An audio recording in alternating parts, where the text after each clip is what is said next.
Oh, fine. So, recording this session.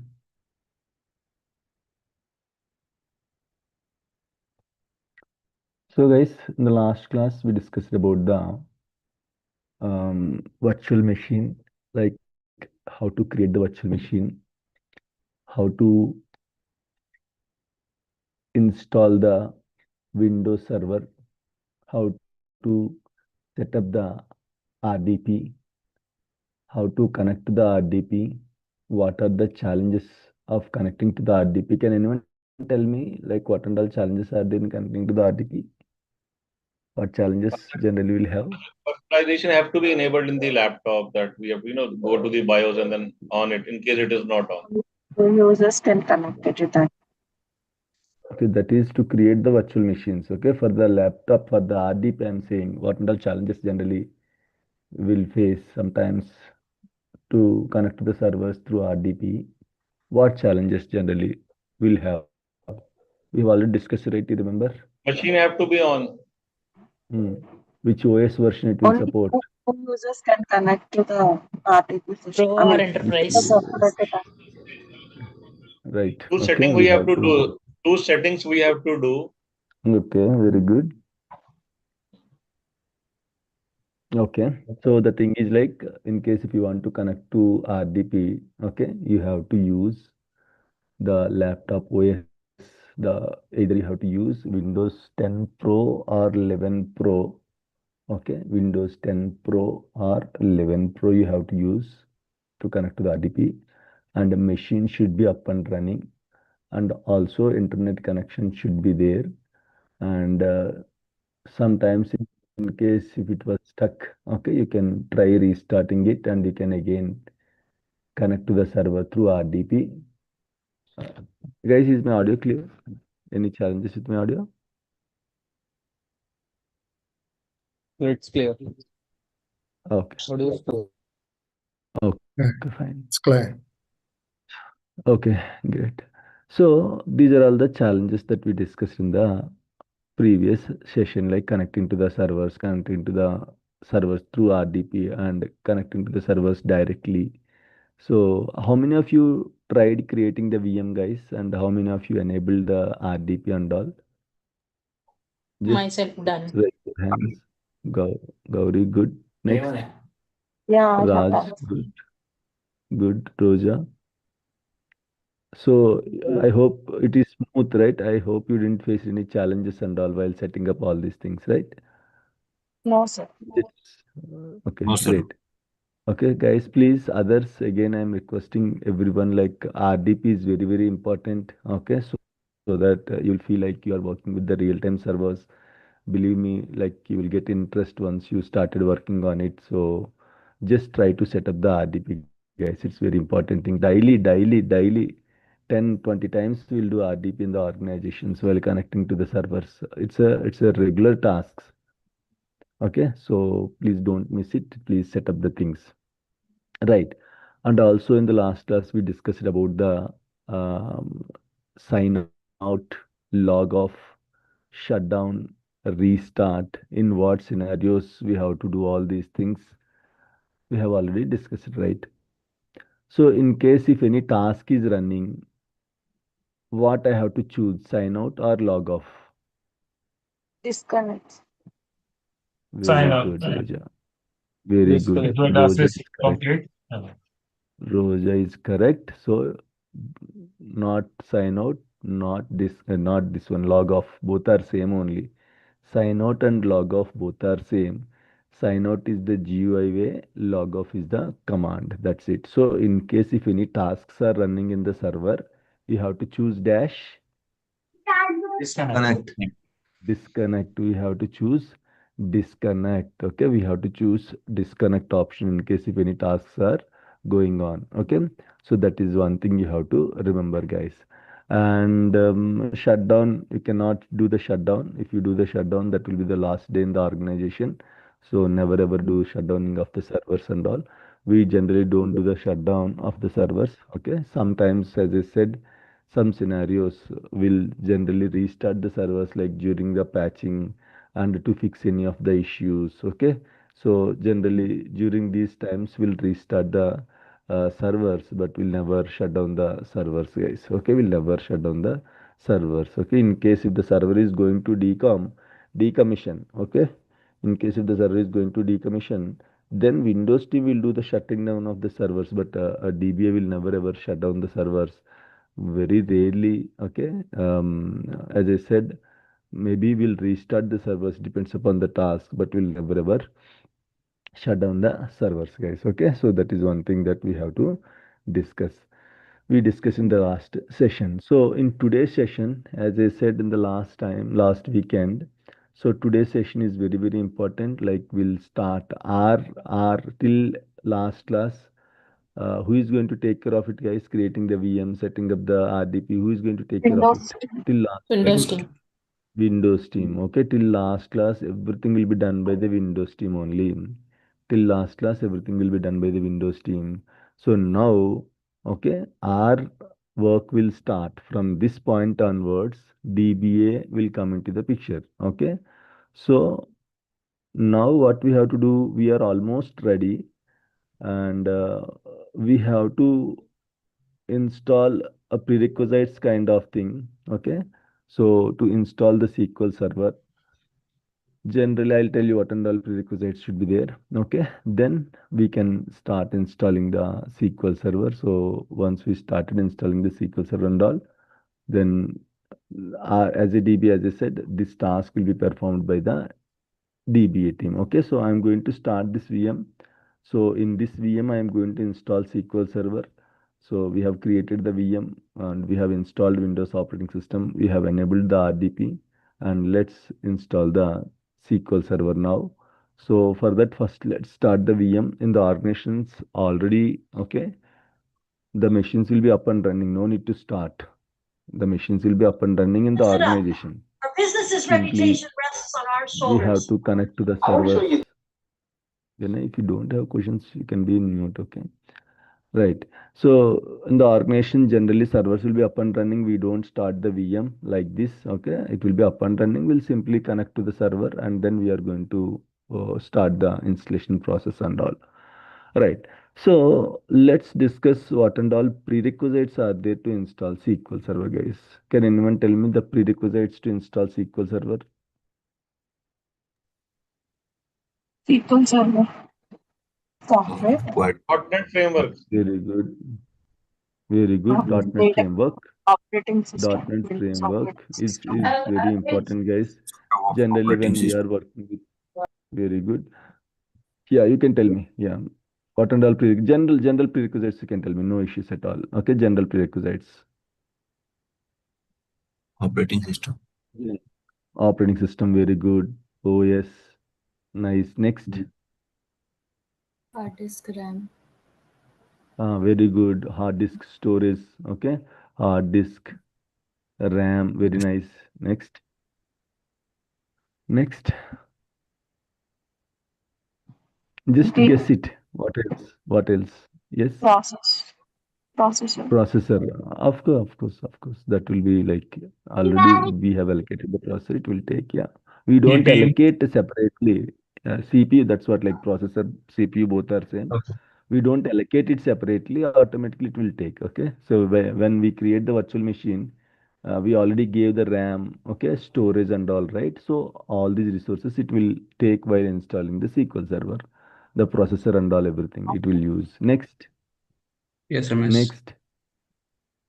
SSMS, We have okay, to very good. we I'll have tell to you take what you that mean by SSMS and all. we have to take that fourth option, GUI option. Otherwise, it will install through command. The fourth one. When we start That installing, is there fine, are yeah. four. You can you can install SQL Server in any method. Like you can install using GUI, you can install using command also. That will be fine. That's not an issue. What else, guys? What else? If I want to install, very important main thing Support you are files missing. and native client. SQL Server Very good, software. very good, very SQL good, very setup. good. SQL Server setup file. Very good, very good, very good. SQL Server setup file. Without setup file, how can I install SQL Server? You cannot install, right? Without setup file, we cannot install the SQL Server. So we need SQL Server setup file also. Okay. So these are all some regular prerequisites that generally we will discuss, guys. These are all some regular prerequisites generally we will discuss. So up to SQL Server 2019, .NET Framework is mandatory, and you have to, you means the Windows team. Okay, .NET Framework will be installed by Windows team again. .NET Framework will be installed by Windows team. Okay, up to SQL Server 2019, you like it's mandatory. From 2022 onwards, it will comes with the package, so no need to install separately. But again, I'll show you how to install .NET Framework and all. Okay, OS, anyhow we have the OS, right? We have the operating system. We created the virtual machine, and we have like installed Windows Server 2019. So guys, I'm trying to install SQL 2019. Okay, we'll install 2019, 2022. I'll also show you 2025 also. Three versions I'll show you, because 2025, it's the RTM copy is not yet released, only test copy is released. 2019, 2022 generally people will use, okay, regularly in the organizations. You can see these two versions, 2019 and 2022. And 2019 also, first we'll start with the 2019 installation, then I'll show you 2022 installation. Both are same, almost same. Okay, so why we are starting with the 2019 means we have to upgrade in the coming classes. We have to upgrade SQL Server from lower version to higher version, right? So you should know how to upgrade from lower version to higher version, right? So that is the reason I'm installing 2019. I'll start the installation with the 2019. But SQL Server 2002, 2020, 25. SQL Server 2000 to SQL Server 2025, the installation process is almost same, plus or minus 1 2 extra screens. You can see that's it. Based on the new features of the particular product and all, you might see 1 2 extra screens, but the process of installing SQL Server 2000 to 2025 is almost same. So there are some important components that we have to discuss, that we have to concentrate. So the same components will be there across all the installations, mainly those components, okay? We'll concentrate more. So that's how the installation will work. So Shanmukhi said 2019, 2022, I don't know how to install 2014. Same, same. I don't know how to install 2005. Same as it is. Maybe that time the interface will be little different. 2005 means you can imagine 20 years back. So the interface will be little different. Now the interface will be like as per the current, the interface will be little modified. But the concept wise, there will be no changes at all. Plus or minus extra options you can see, those things and all will be discussed, guys. Okay, right. So these are all the regular prerequisites. OS we have already installed, okay, in the last weekend. Hard disk, generally how much hard disk we need? Minimum 4 GB hard disk we need, guys. Minimum 4 GB hard disk. Okay, storage, whatever it is. Minimum 4 GB hard disk we need. We don't go with the minimum requirements in the organization. In the organization, we'll have the servers with as per their application requirements. They will ask the Windows team to create virtual machines with respect to resources like hard disk and RAM. So why I am highlighting this means, as I said in the last weekend, we'll support different applications. It can be a small application, it can be a big application, it can be a critical application, it can be a non-critical application. For all the applications, are we going to use the same kind of resources, guys? You tell me. Are we going to use same kind of resources? No, Possible. right? Not No, no. required. So because we are like, simple example is we are all using phones, smartphones. People sometimes they are going, depends upon their usage. Sometimes they will choose 8 GB, 128 GB. Sometimes they will choose 8 GB, 256 GB. Sometimes they will choose 4 GB, 64 GB. Depends upon their usage. Okay, this is fine for me. This is fine for me. Laptops also, you people are having, we are having different configurations. Some people are having 4 GB RAM. Some people are having 8 GB RAM. Some people are having 12 GB. Some people are having 16 GB. So, based for my requirements, as I'll regularly take the classes, I'll show you the demo and all. For me, I cannot go ahead with the 4 GB. My requirement is 16 GB or 32 GB of RAM, right? So, depends upon the requirement, I am going to configure my system or I am going to choose my system. In the same way, in the organizations also, there will be a small application, there will be a big application. Imagine there is an application called cab booking. Cab booking, like internally in the organization, as people will work in different shifts, as companies will provide transportation for the employees, they have to book the cab. So it's a small application. I'm not talking about the Ola, Uber and all. In the organization, I want to book a cab, so they will use small application. For that, is there any meaning of using 128 GB RAM machines, guys? It's a very small application, not required. So depends upon the application size. Only we are going to decide how much RAM we need, how much storage we need. So that is the reason in the organization you will work with various servers. The range will be different range. It can be 8 GB machines, it can be 16 GB machines, it can be 32 GB machines, it can be 64 GB machines, it can be 128 GB machines, it can be 256 GB machines, and 512 GB machines also if it is so critical machine. If the application is big, 512 GB RAM, I'm not saying hard disk, 512 GB RAM machines, 10 terabytes, 20 terabytes of storage machines, we will use. Okay, so the resources range will vary from application to application. But for sure, we don't set up any application with minimum configurations. Are you getting the point, guys? Minimum to minimum 8 GB RAM will be there. Minimum to minimum 200 GB, 300 GB storage will be there. So just to remind, just to remember, like the prerequisites, we need minimum 4 GB hard disk to install SQL Server, like 4 GB free space in the hard disk to install SQL Server. No need to remember these points, but in the organizations, the servers will be in big size only. Okay, so RAM wise, storage wise, you don't face any challenges. They will create a new machine and they are going to give it to you to install. Okay, so just to like for the knowledge purpose and all, okay, minimum 4 GB hard disk, but we don't use minimum 4 GB in the organization. We'll use minimum 64 GB, minimum 128 GB, depends upon their requirements and all. 1 TB, 2 TB machines, 3 TB storage machines, 10 TB storage machines, 20 TB storage machines will be there. So that is how the resource wise the configurations will be in the organization.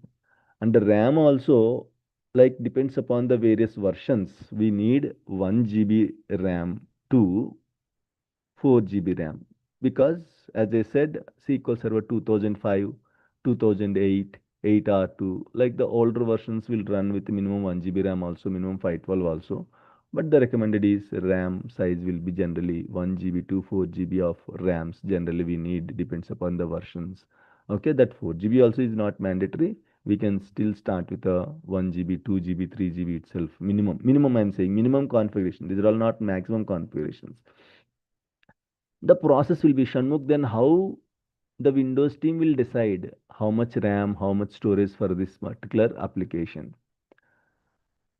As I said in the last class, okay, imagine a Raj Sweets outlet is there. So Raj is a customer for us. Raj, based on his outlets, imagine he started with one outlet. That time just one PC is enough. Okay, just one PC to save all the details, or just one book, log book is enough. Okay, to save all the details like how much products are coming, like what are the sales, profits, loss, okay, investment, everything to manage the things. Okay, he can manage with a normal book. Raj Sweets, like it was expanded now. Okay, it was so famous, and that one outlet became two outlets, three outlets, 10 outlets, 20 outlets from one district to the whole state, from the state to the whole country. It was famous now. So across the India, around 300 outlets are there. Imagine, I'm just saying, imagine. So across the India, the price should be same, and you are going to manage the manpower across the India, the across the 300 outlets. You are going to manage the what I can say, the goods and all. Okay, the particular goods and all. You are going to manage the profit. You are going to manage the loss. Maintenance also will be there. Electricity. So all these things will comes, right. So across the 300 outlets, the price of the sweet should be same. Depends upon the local sweets and all. Maybe it might vary. Okay. So then what Raj will plan? Okay, then he will take one application. He will design one application. So this application will be used across all 300 outlets. So if you go to like a sweet shop, there you can see a system. They are going to enter your details. Sometimes they will even take your phone number also. And yeah, they will also give you some discount, something like that. They are going to send you some promotional messages and all.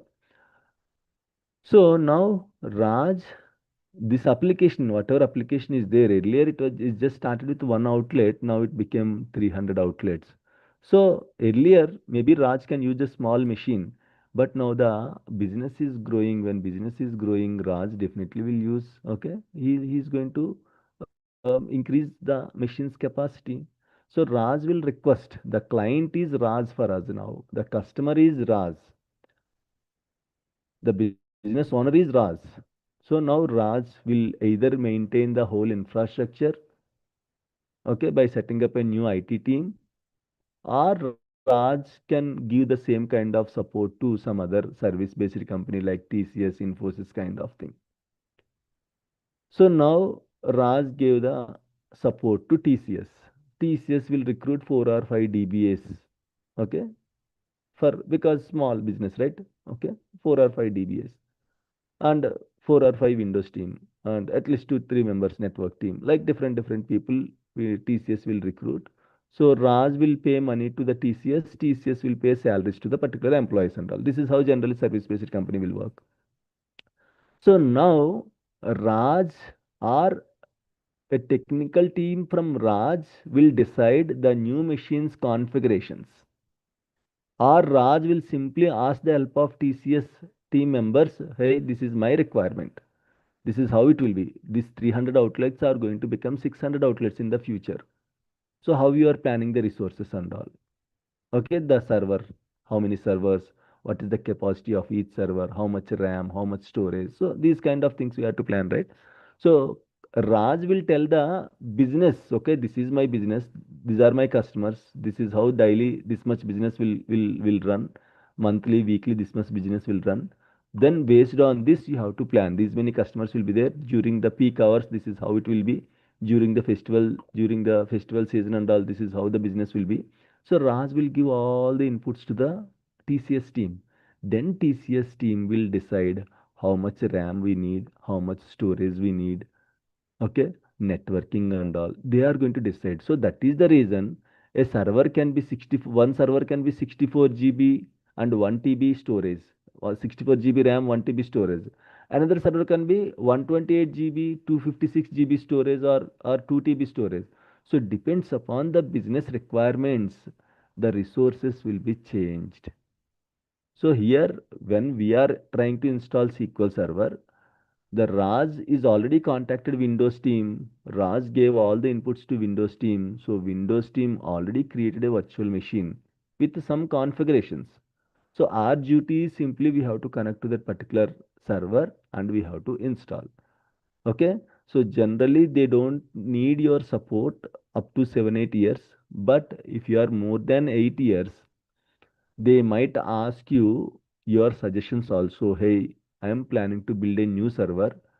As a DBA, you tell me how much RAM we need, how much storage we need, okay, and the other resources also. Like I'll tell you slowly, you can see in the installations like temp DB configuration, memory configuration, Okay, all these things also will be discussed. So sometimes they might ask your suggestions when, if you are having more than 8 years or 10 years role, who will plan all these things? Can anyone tell me, guys, who will decide all these configurations? What is his role? Can anyone guess who will decide the configurations of the servers? Architects, What is his role? architect. Architect. Architect, very good. Architect. Okay. Architect or an SME, subject matter expert, SME. So more than 8 years means they might expect some, okay, architect kind of skills and SME skills, of course. SME means, by if you are having 8 years, 9 years, 10 years experience means definitely you are a senior in the subject. So subject matter expert you will be. They might ask you your suggestions also in case if they are going for the new machines and all. Okay. So this is how it will be, guys. Is it clear? Any doubts, any questions here, guys? I'm just trying to explain the backend process before the server is going to be created. What will happen in the back end? I'm trying to explain that process, guys. Is it clear, everyone? Any questions, doubts, please? Are we good on Sir, this? one thing. Yes. Sir, in this process, that means architect Mm. decide the uh, every application design and anything, right? That means what is the required Yes, correct. hard So disk and architect will discuss with the customer, and based on the customer inputs, based on the application size and all, architect will decide. architect decide all application setup or only storage. That means DBA part. No, resources wise, architect will decide. The Okay. resources in the sense the CPU, storage, memory, these kind of things, architect will decide. What kind of RAM you have to use, what kind of CPU, lot of CPUs are there. Okay. So generally, guys, there is a chance, I'll tell you, but I'm just giving a rough idea. In the organization, sometimes interviewers will ask this kind of question also. Very rarely, out of 1,000 interviewers, maybe they might ask this question. Out of 1,000 interviewers, what kind of processors you will use in your organization? Because as a TBA, definitely sometimes we'll see the processors and all in the organization. What kind of processors you will use in the organization? What will be the server processors? Like we are having personal laptops like Intel i7, i5 kind of processors we are using, right? In the same way, for servers, what kind of processors will use? Very rarely, 1,000 out of 1,000 or 2,000 interviewers, just to check whether you are genuine or not. Okay, so generally in the organizations will use Intel Xeon processors. Okay, Intel, the servers will be 90%, it will be Intel Xeon processors only, guys. Okay, Intel Xeon processors. Okay, in case, just for the knowledge wise I'm sharing, generally no one will ask, but we cannot guess, right, what will happen out of the 1,000. If you are the luckiest person, okay, you should have answer. So sometimes you should know like what kind of processors they will use in your organization. You cannot say Intel i5, i7 and all, then immediately okay, chalo, tata, bye bye. Okay, so you cannot say Intel Xeon, you have to say like Intel Xeon processors, guys. Okay, sometimes the servers configurations and all will be. So these are all basic requirements. Okay, apart from this, what kind of other prerequisites you should have? Okay, you should Hey, have Shanmugh, permissions. one question. Yes, yes, please Yeah, means tell me. so the application requirement is 4 GB hard disk or 10 GB, 20 GB, and RAM is 4 GB. This requirement we will get from SME or data architect, sorry, Architect. architect SME. Right, architect, And yeah. after that, Mm. if it required, the application required, we have to increase our RAM, hard disk, or storage. Mm, mm, mm, So mm. this part will done by Windows team. So Windows team only, yes. in that case, We don't what are suggest role? anything generally. No, that's what, like if you want to upgrade the resources like RAM, storage and all, it comes under a downtime activity, first thing. Okay, so you have to stop the server and you have to they have to upgrade it. So like generally, as I said just now, we discussed right about the RAS suites. So that 300 outlets, if they want to, like next time they are again going out of country, okay, they are starting their branches like in the other countries also, that 300 outlets will become 600. So now the business is increasing. So now the same kind of servers cannot, okay, hold that particular load and all. Okay, so definitely we have to increase the resources. So if the application is growing, generally in what scenarios will increase the RAM or storage? Okay, when the application is growing, when you are getting huge data, when you are getting huge targets, I can say targets in the sense the requests from the applications. Okay, if lot of customers are coming, the business is growing. So earlier, when we are getting 1,000 customers per day, this much configuration is enough. But if that 1,000 customers become 2,000 customers per day, definitely the application cannot sustain with that particular traffic. We have to increase the resources. So that will be taken care by the again particular SME or whoever is there, the architect and all. So they'll discuss that customer will explain the situation. Hey, I can see that the applications are running slow nowadays. So what might be the reason? So that architect or SME will again he will do some RCA, root cause analysis. So like now tell me whether your business is increased or like how many requests we are getting per day, how many customers we are getting per day. So based on the inputs of the customers, they will take the decision and they will increase the RAM, how much RAM we have to increase, how much storage we have to increase. Again, they will decide, Raz. Sir, one thing, after one-time setup, DBA architect is there, that means support all time in DBA team. He will be there. He is also an employee like you. He is not Okay. like a what I can say contractor. Okay, he will tell the corporations and he will go away. Nothing like that. Architect should be there for the whole application. He should be there.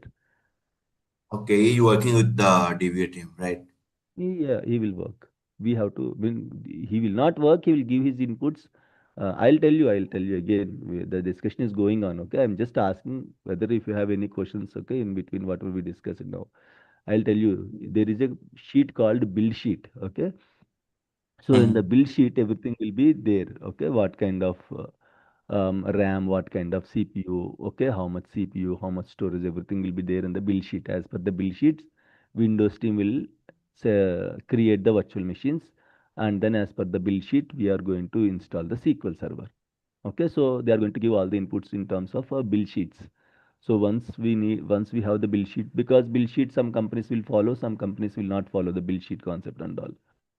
Okay, but vocally they cannot say. Okay, they should have a process called build sheet. In that build sheet, okay, this much size of RAM, this much size of resources, this version you have to install. Okay, so everything, every particular, every minute detail will be mentioned in that build sheet. Based on the build sheet, we are going to install the SQL servers, guys. So that we are going to discuss.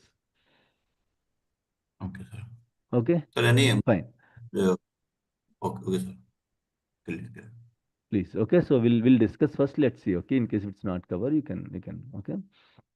Right. So apart from these resources, as I said, the permissions wise, you should be able to install the SQL servers. So generally, SQL DBAs will be local administrators. Generally, okay. So we will have local administrator in the sense we will have sysadmin permissions. Okay. So generally, to install SQL server, you should be part of a sysadmin administrator permissions. If you are having a sysadmin permissions, then only you should be able to install the SQL server. Okay, you should be able to install the SQL server. So permissions wise, you should be part of the sysadmin. Okay, the other prerequisites. Okay, the other prerequisites will be path, in which path you are trying to install. That is one thing, and the shared location. Okay, shared location. Generally, we cannot copy the software directly from your local laptop to the server, guys. We cannot directly copy the SQL Server software from your local laptop to the server. So officially in the organization, we will use shared path or shared location. So we will DBA team will have a separate shared location. Okay, DBA team will have a separate shared location where we'll keep all the SQL related softwares like SQL versions, different versions of the software and SSMS. Sorry, we will use SSMS. I'll tell you what is meant by SSMS. SQL Server Management Studio. There is a separate session on that tool. Don't worry. So that is generally that will be used to connect to the SQL servers. SSMS, SQL Server Management Studio will be used to connect to the SQL servers. So any patch files, any updates, any commonly used scripts. So what and all will use it on a regular basis. Everything we will store it in the common path called shared path. This shared path will have access to all the servers or should have access to all the servers. Okay, because if there is no shared path access, we cannot copy the SQL Server software. We cannot copy the SSMS. We cannot copy the post installation scripts and all.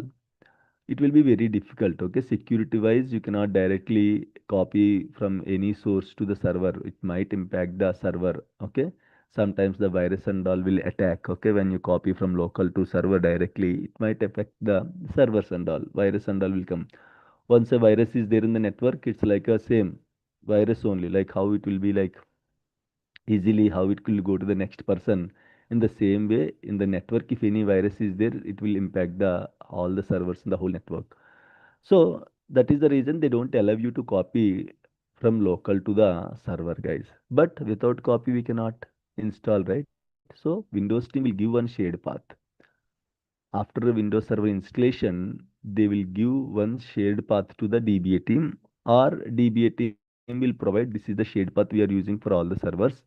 Please provide access to the shared path on this so and so server. So they will give the access to the particular shared path. In that shared path, generally all these softwares, okay, will be there. So once we logged into the server, we have to open the shared path. How to open shared path? Can anyone tell me? How the shared path look like? Can anyone tell me?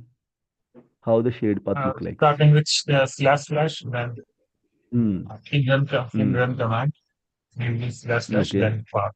Okay. Okay. So generally it will be like a shared path will look like this, guys. Okay. Server Double name. slash server name or IP. Okay. Or IP. I'm just mentioning. Okay. Or IP. I can give slash, but you'll be confused again what slash it is. Okay. Server name or IP will be there here. And Right. DB MS SQL. I'm just giving an example. MS SQL shared path. Okay. And something like this. SQL softwares. Okay. SQL softwares shared path like SQL 2019. Like this kind of path will be there, guys. Okay. This kind of path will be there. This kind of path. So you will simply take this path, Control C. In the server, you will open run. In the server, I'm saying it will not work just for the example. You will copy the path like this in the run and you will hit enter or click OK. Automatically, if that server is having access to this path, then the path will open in the that is also like same folder only. See, shared path is nothing but one folder will have access to the servers. Shared access will be there. So there the folder will open. There you can see the software. You can right click copy, right click paste. This is how you can copy the software to the server, guys. Clear? Are we good? Are we good, guys? Any questions, doubts? How to copy the software and all?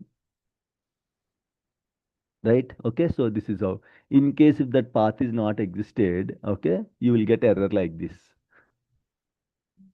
Server name, something like that. You can give server name or the path not found. Okay, that kind of error you are going to get it, guys. Okay, that kind of I'll show you. Okay, I'll show you that also. I'll show you. One question, Shiva. Let me add one path here. Okay, 10.10.10.25. Okay, like this. Okay, not accessible kind of thing, or make sure you type the name correctly, like that kind of error you will get it. Yes, please. Someone is asking a question. Yeah. So you said Windows 2 will give the share path. or Please. DB can give them a shared path location to copy all the process means software. Right. So if we Yes. are giving the uh, shared location path, so we have to means make the folder means No, I'm not make the saying like folder that, to share. Raj, not Huh? required. Huh? So how come it will be a shared folder without becoming a share? First of all, you tell me. So means How it will become a shared folder? we have to create a folder and make it a share for That all is our already created, right? That's why we'll mention that as a shared path.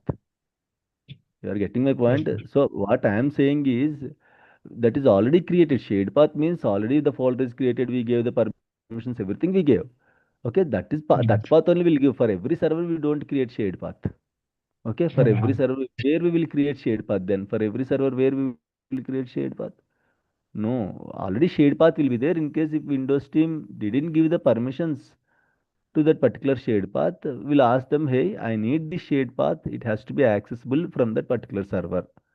In case if they miss that giving permission to the shared path, we'll inform to Windows team, hey, this is what regularly we'll use. Since this path doesn't have access from that so and so server, please provide the access.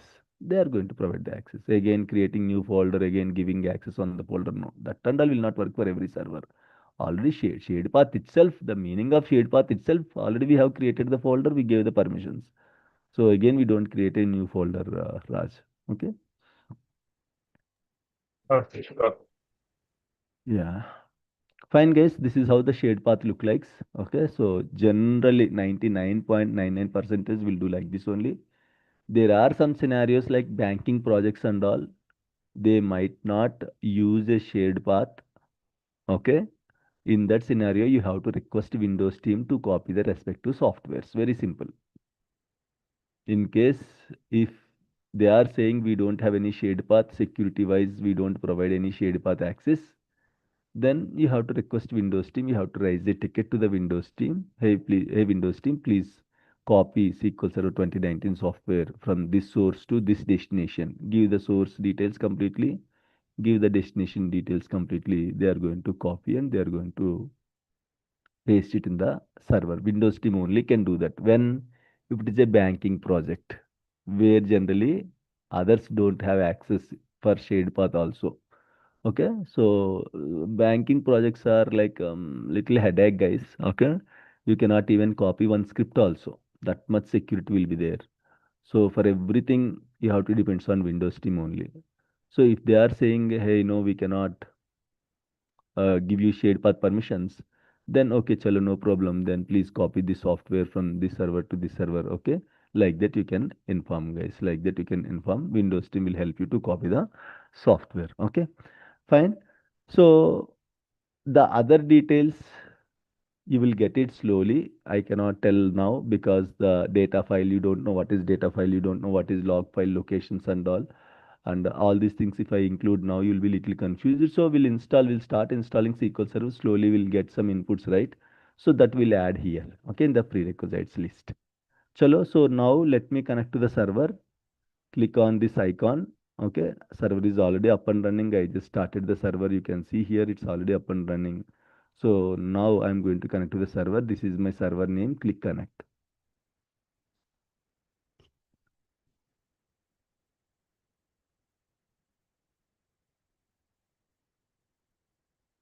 Okay, so I'm giving the password to connect to the server, guys.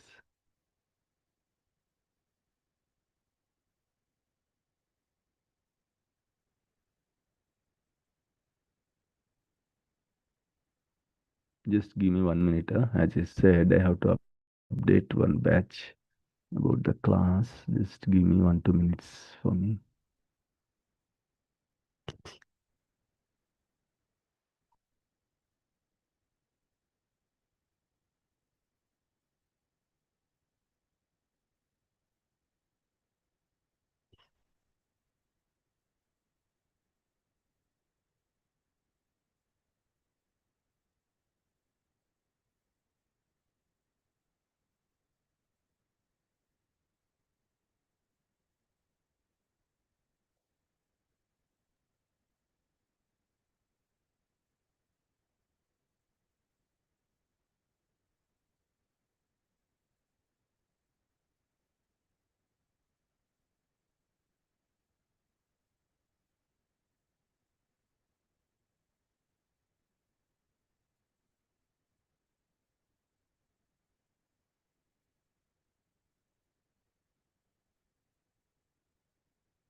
Right. Okay.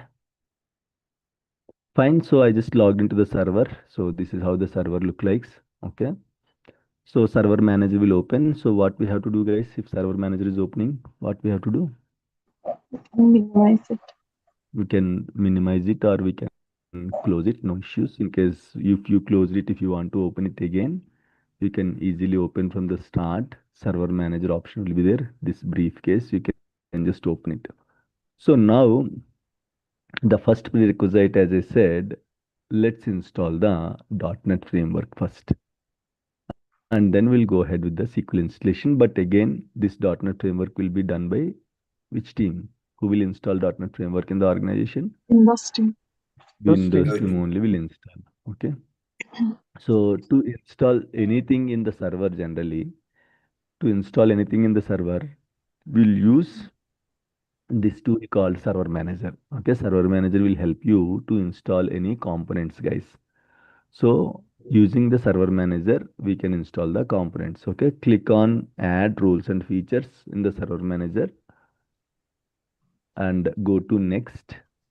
Go to Next again and go to Next and go to Next again. These are roles. I want to install feature. Go to Next. Here you can see .NET Framework. Okay, .NET Framework you can see. Expand this, select the all the applicables of .NET Framework 3.5 add features. Okay, so make sure you select 4.7 is already selected. So make sure you select all these applicables of .NET Framework also and go to next and next and next and finally, okay, you have to do one thing here. You have to give the path in which path the software is there. You have to give the path. Click on this specify an alternate source path. And here, actually, it is going to install it from your Windows software only. Windows Server software only. Where is my Windows Server software? When you attach, if you remember, you attached the Windows Server software right in the Oracle VirtualBox Manager properties machine settings. Correct? Here in the storage, you have attached Windows Server 2019, right?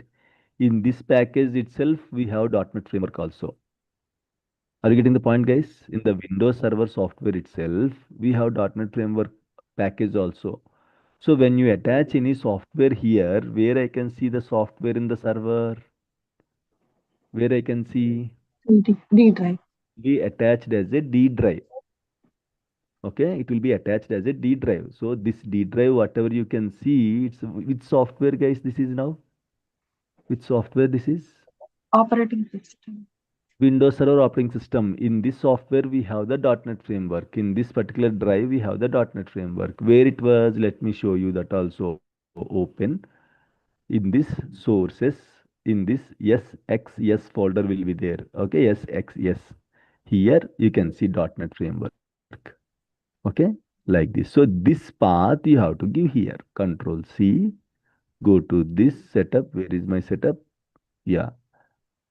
Specify an alternate source path. Where is the other window? Other window. Yeah, here. Control V. Okay, see here, he gave an example, E sources SXX, right? In the same way, if it is there in the E drive, you will give E drive. It was there in the D drive, so I'm giving D drive here. That's it, okay? Just add backslash and then click OK. That's it, guys. Just click install. Now, .NET Framework will be installed. And one more thing, before and after installation of SQL Server, you have to do one thing. What is that? Restart. Very good. Okay. Restart the server before and after the installation of SQL Server. Because Windows team will do lot of things and all, right? Windows team will do lot of things. They might install lot of components and all from the monitoring side and all different tools they will install which needs reboot. So if you don't reboot, it might block you the SQL installation. I'll show you why it will block and all. There will be a check, a restart check will be there. Okay, so with that check, it is going to block the SQL installation. It will not allow you to proceed further. So the best case is before and after installation of SQL Server. Before installation, restart the server once. After installation, also restart the server once. So while restarting the server, do we need to take the approvals? Yes or no? Tell me, guys. I'm installing a Yes. SQL Server. Yes, sir. So to restart the server, Windows machine, do we need to take the approval, or we can do that without taking approval also we can restart? Guess your answers, yes or no? Yes, sir. Yes. Type your answers in type your answers in the chat quickly. While restarting the server, when we are installing SQL Server, we have to reboot before and after installation. So do we need to take the customer approvals or not?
Right, okay. Kavya S and who else? Yes, since it comes under downtime. Okay. And Abhishek Kumar, yes. And Nageshwar, yes. Abhishek, yes. Raj, yes. Sandhya, yes. Vinay, yes. As other services on the window will be down. Nagesh, yes. Need approval. Damini. Eric, yes. Sajid, yes. We need approval. Yes, we have to take permission. Kavya, yes. Gauri, yes. We have to. Raj, if it is first time, then do we need to take the approval? Do we have to take the approval? You're asking me only. Anil Reddy, not required, I think, sir, because already we are assigned for installation. Vaibhav Patil, maybe no. Abhishek Kumar Jha before performing need to take approval. And Yasir, yes, and Jarif, yes. Good. Okay. Good, guys. So the answer is yes and no. I'll tell you why yes and why no. When it is yes and when it is no. Okay. I'm very happy that you people are responded. Okay. Both answers are correct. Okay, some people said, most of the people said yes, we need to take the approval. Two to three people said no, as it is a new installation. There is, when it is a new installation, there is no concept of downtime, correct? So what is meant by downtime, guys? Tell me. Very good, Gauri. What is meant by Off downtime? production hours. Production. When it is live, Off right? production hours. When it is live, then only if you shut down the server or if you restart the server, the application will be down. Are you getting the point? When it is live, when it will be live, once everything is ready, then only it will be live, right? Until then, it's just normal only. Are you getting the point, guys? Here it is a new. The answer is yes and no. I'll explain why yes and why no. So, as I said, if we are installing a SQL server, we have to restart the Windows machine. So, is it a downtime? Yes or no? Okay. So the answer is it's not a downtime activity. Yes, if it is a new installation completely, because downtime in the sense when you install SQL Server, when this SQL Server is attached to the Windows machine, then it will be counted as a downtime. We didn't even install SQL Server also. So that means it is not live, it is not production. N number of times you can restart before going to live. Are you getting the point, guys, everyone? Those who said yes, are you getting the point? Yes, sir. Clear? Yes, sir. Because we are not yet ready. The environment is not yet ready. There is no data is coming. There is no application is connected to the server. So if you restart the server, nothing will happen. For this, no need to take the approvals also. If it is a new installation, then Shanmukh, why no? If it is a new installation, the answer is no. Because no need to take the approvals. Because new, there is no concept of downtime. The application is not tagged with this database. The database itself is not yet created. So this is no. Okay, if the application is new. And this is yes, already one SQL server is installed in that machine. Okay, already one SQL server is installed in that machine. In the same machine, we can install second instance also, second copy of SQL server also. I'll explain in this installation class. So already one installation is done, and already an application is connected to that installation instance SQL server, and application is running. And you are trying to install SQL server for the second time in the existing machine. Then you have to take the approval.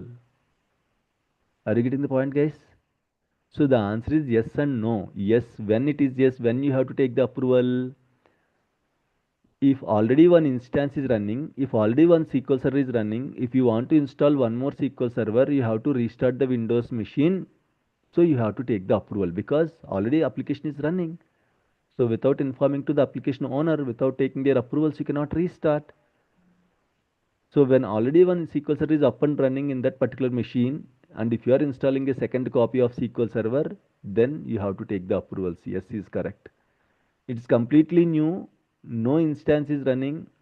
Okay, so once we install the SQL server, then only application will be up and running. In that scenario, the answer is okay, no, n number of times you can restart the server because nothing is running now in that server. Okay, are we good, guys, on this? Yes, sir. Yes, sir. Yes, sir. Right. Fine. Okay, Yes. so now, yeah. So let's go to the machine now.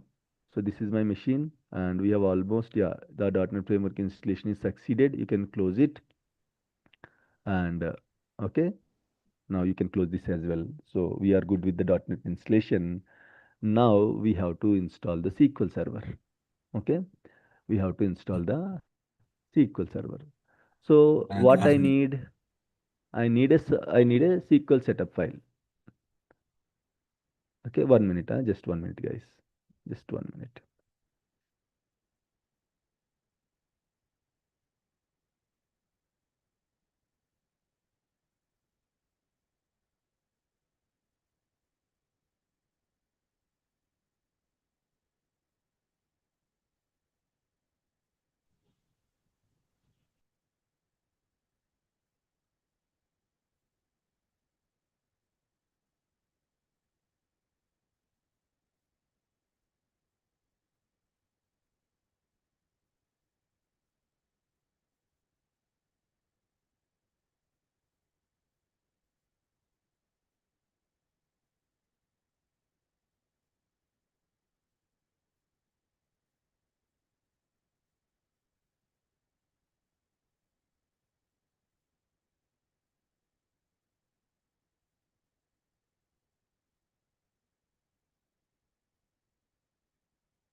Yeah, okay.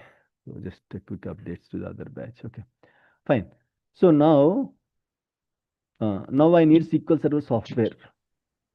So where is my SQL Server software now? I have to Sanmukh, one copy. quick question.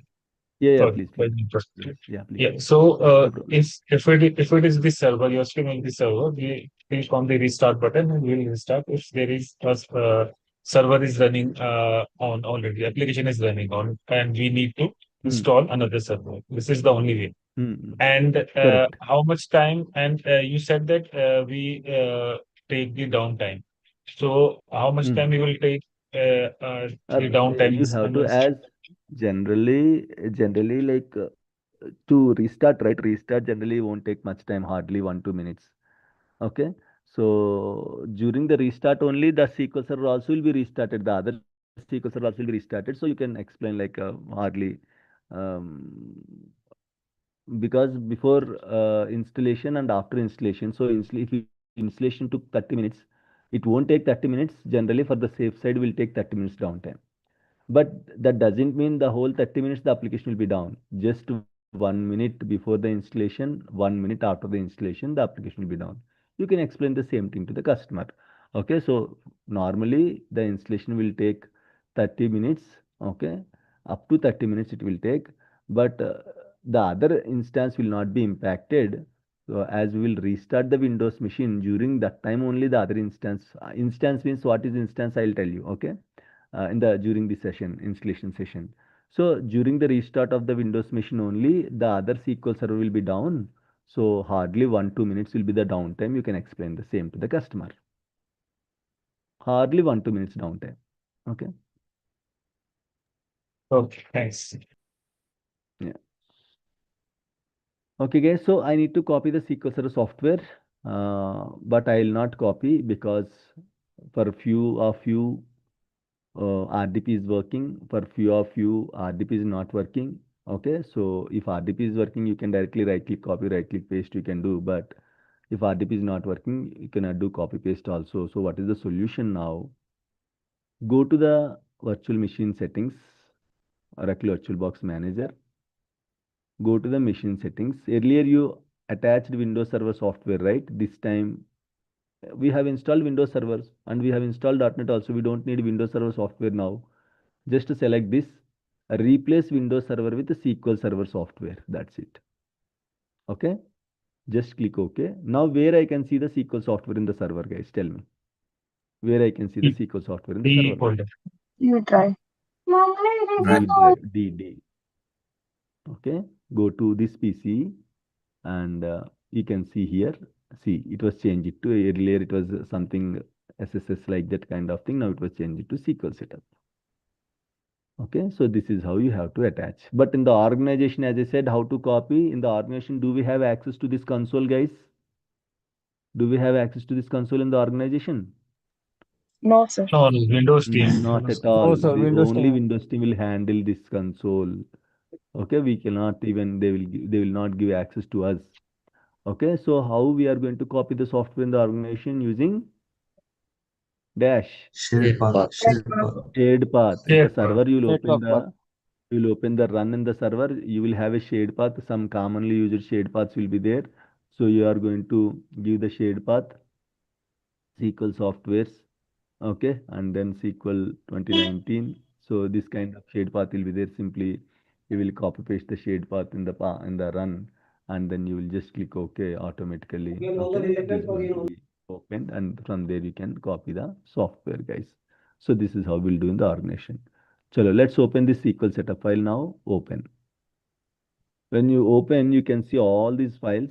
These are all supported files, folders and all. So the main file we need is setup file. What we have to do, if you see any setup file, how you have to open this setup file, guys? Run as administrator. Run as administrator. Very good. Okay. Always you have to open the exe files or application files with run as administrator. Right click, run as administrator.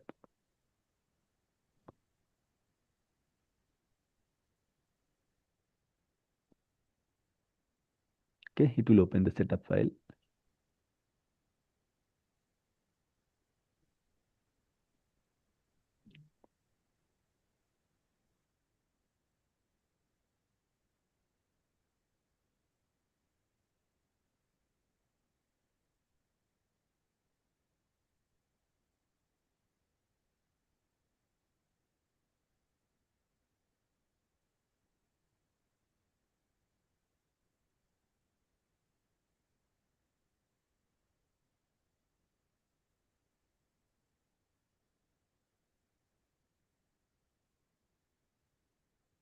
Okay, so it will open when you open the setup file.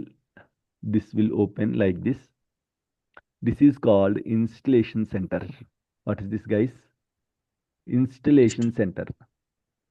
So everything you can find in this installation center only. When you open the setup file, generally this installation center will open. So this is called page, P-A-Z-E, page, planning page, installation page, maintenance page, tools, resources page, advanced page, options. This will be used for multiple purpose. Okay, now this can be used for installation. For the upgradation also we'll use the same. For repairing also we'll use the same. In case if you want to repair the databases and all or SQL Server and all, we'll use the same. So we'll use this installation center in many scenarios. Slowly, sorry. Slowly you'll get to know what and all and where in what scenarios we'll use installation center. Slowly as per the topic and task you will get to know. For now, let's limit to SQL installation. In the planning page, you can see what and all hardware and software requirements we need to install 2019. Security documentation, online releases, system configuration checker, download this data migration assistant tool in case if you want to migrate. Okay, we'll use DMA tool. Like this lot of, mostly if you see a globe kind of thing, these are all online resources only, like notes kind of thing. Right, so go to installation page. There you can see the first option, new SQL Server standalone installation or add features to the existing installation. New SQL Server standalone installation or add features to the existing installation. So here you can see that you can see a word called standalone. What is meant by standalone? Standalone building. What is meant by Server standalone? is there, but it is not in running. Independent or single. Very good, very good, very good. Independent machine. Okay, there are two types of installations called standalone installation, cluster installation. What is cluster installation? I'll tell you during the particular. You can see here, new SQL Server failure cluster installation. This was disabled, grayed out. Why these options are grayed out, I'll tell you. Okay. So you can install, simple words, you can install SQL Server on a single virtual machine, or you can install same SQL Server on multiple virtual machines. That's it. Very, very simple. Multiple virtual machines means cluster. Cluster means what? Group, right? If you install SQL Server in a single virtual machine, that is called standalone installation. If you are installing the same SQL Server on a group of computers, is called cluster installation. So cluster installation comes under advanced concepts. Okay, in the HADR we'll discuss. Right, so let's focus on standalone installation. So if you are installing SQL Server in a single virtual machine, that is called standalone installation. So you have to click on this SQL Server standalone installation. Okay, click on that one.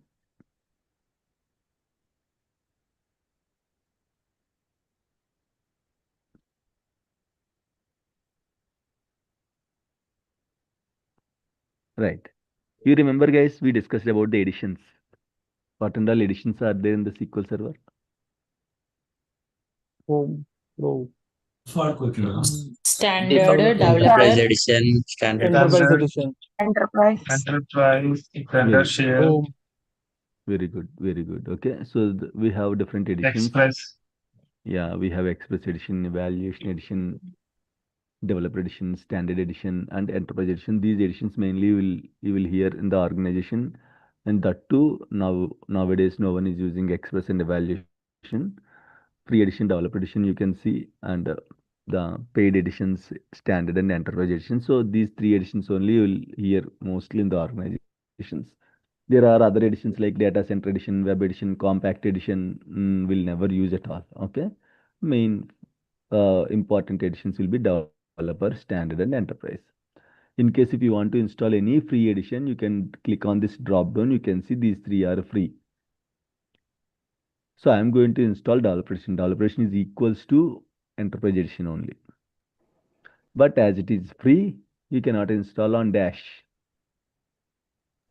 Production. production server. Production Okay, server. so I'm going to choose developer.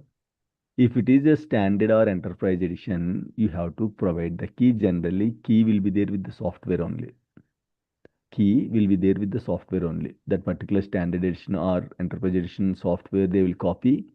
So you don't need to carry the keys and all. Simply when you open SQL Server Enterprise Edition or the Standard Edition software, the key will be populated automatically here.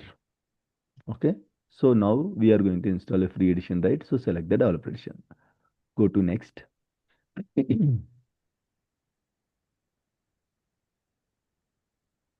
From this point onwards, guys, as I said, when you open SQL setup file, from that point onwards, DBA work will start. Of course, any software, we have to accept the license and terms. So select it. Next.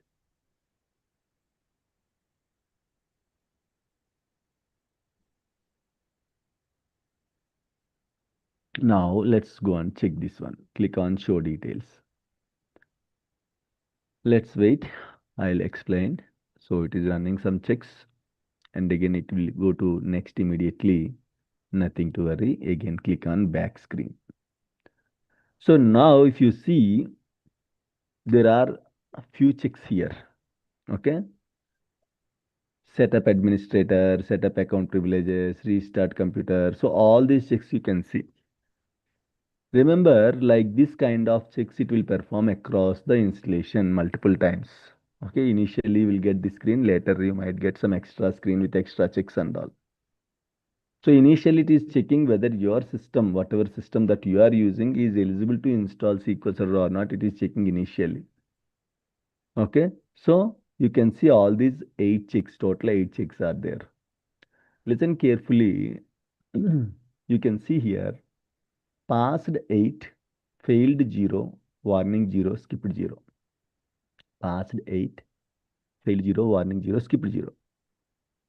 In case out of these 8 checks, if any check is failed, you can see red mark like this, a red mark. It's a green mark, of course, a red cross mark will be there in the place of green tick mark. Okay, so you can see the status has failed here. I'm just giving an example. If restart computer check is failed, what is the solution? We have to restart the machine. That's it, very simple, right?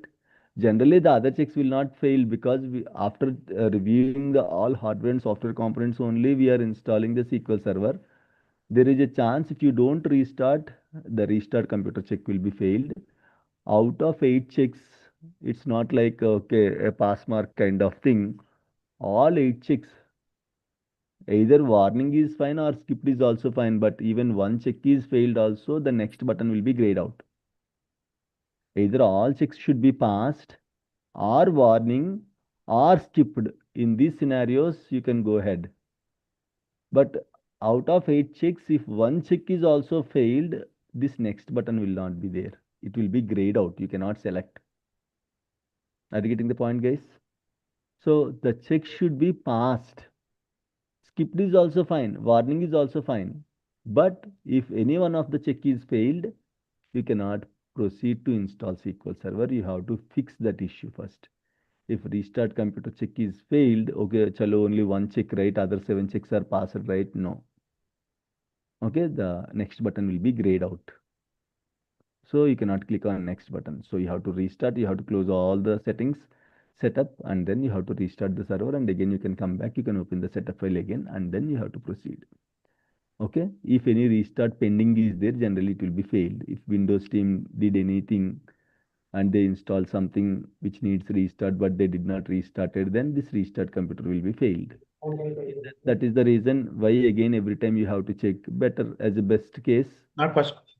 before, okay, before installing SQL Server itself, if you reboot it, you can save the time.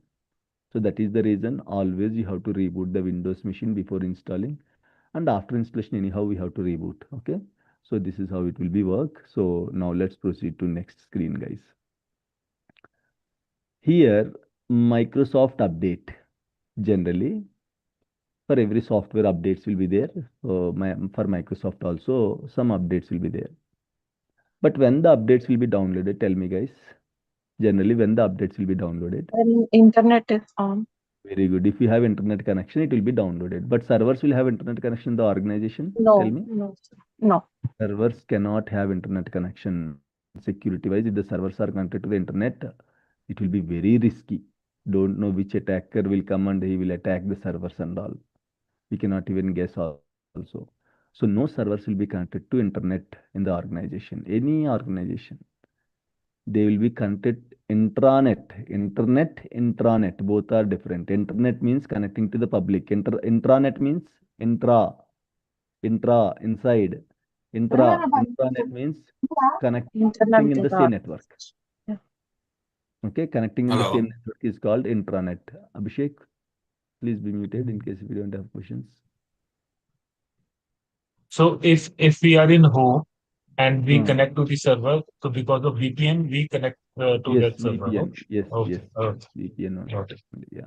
Yeah, Vinay, please. You're asking something. So if the application is live, so Hmm. they are getting the data from the server. Hmm. So in that case, the internet has to means that has to be, the data has to be No. passed That from also, the. see, no. That also, no. That is not correct. Very good question, Vinay. Actually, see, how the data will come from, where the data will come, you tell me. The data will come. From where it will come? First, the data will be stored in that SQL server, and Treat, then in case the customer is no. required to push the data, then Okay, that will be pushed. okay. Very good. So you remember the treated architecture, right? Web Yes. application, DB server. So the data will come and go. The DB server will communicate with application server only. It will not communicate with the internet, right? Will communicate with the web server only. So web server, the internet will stop in the browser end only. So once the data is moved, that particular from browser to web server, the application once the request is moved from there itself, it was filtered the internet. So this where Okay, so you are application saying that, yeah, so you are saying that between the customer and the web server there is internet, but from the web correct. server to the internal path, it's the okay, got From it. web server armies, it will not. That will be filtered. Okay, only these servers will be connected intranet. The web server, the application server, the DB server will all connect in the intranet, but will not be connected to the internet. Okay, Okay. so internet won't be there. So there is no question of update here. You can happily go to next screen. Sometimes you can see red mark here. Not an issue. Red mark means as it cannot connect to internet. So you can see red mark here. That is expected. Microsoft update screen, you might get red mark. So that is expected. You can go to next. Now it is trying to install some setup files, guys. Okay, it will try to install some setup files like the dump, whatever we are like attached. So it is going to copy the dump, and then once it's copied, so we can go ahead to install the SQL server. I'll give you a break, huh? Just give me 5 minutes and then we'll give you a break.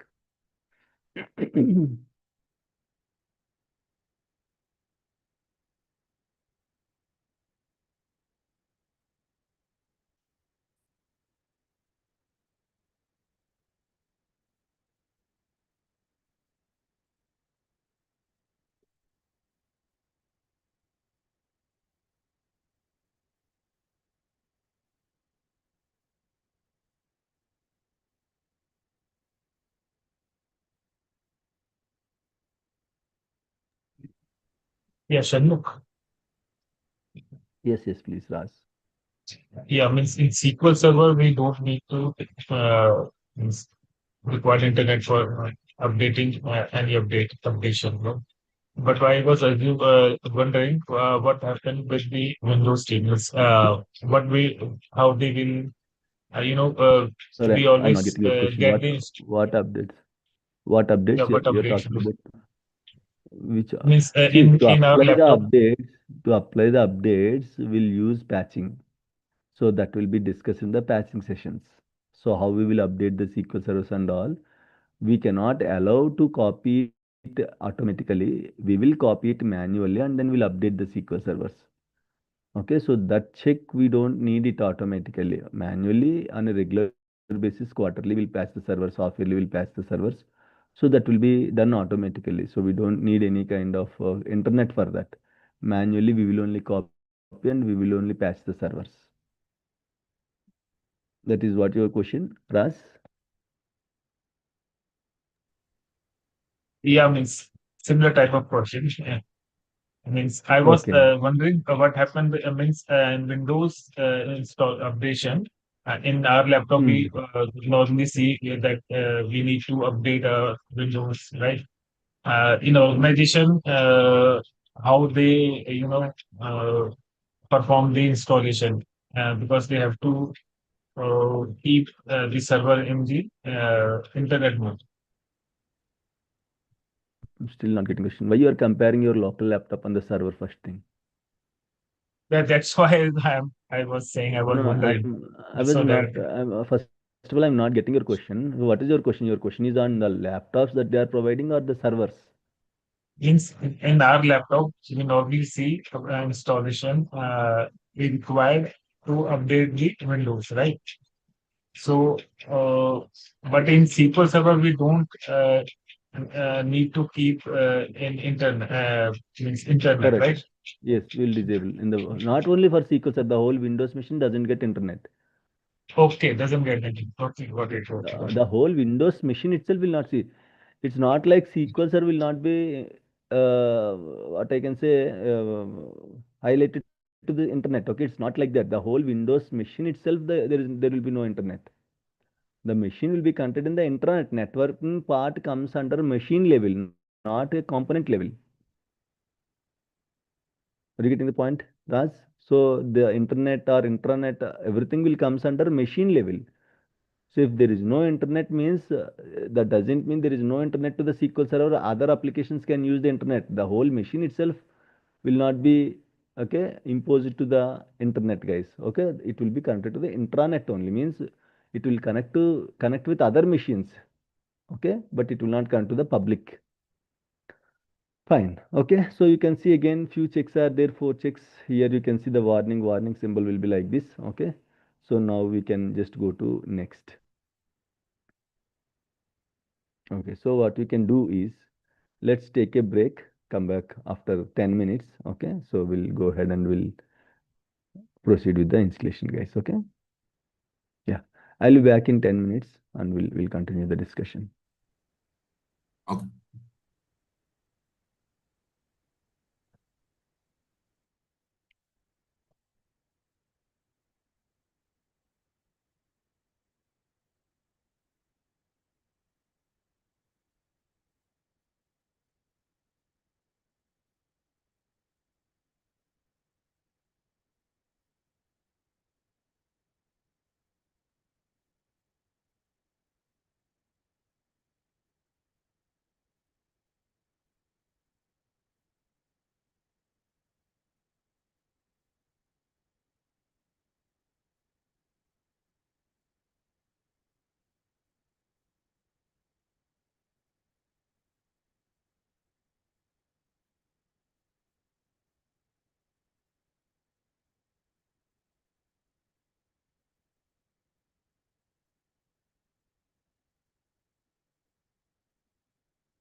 Right, okay.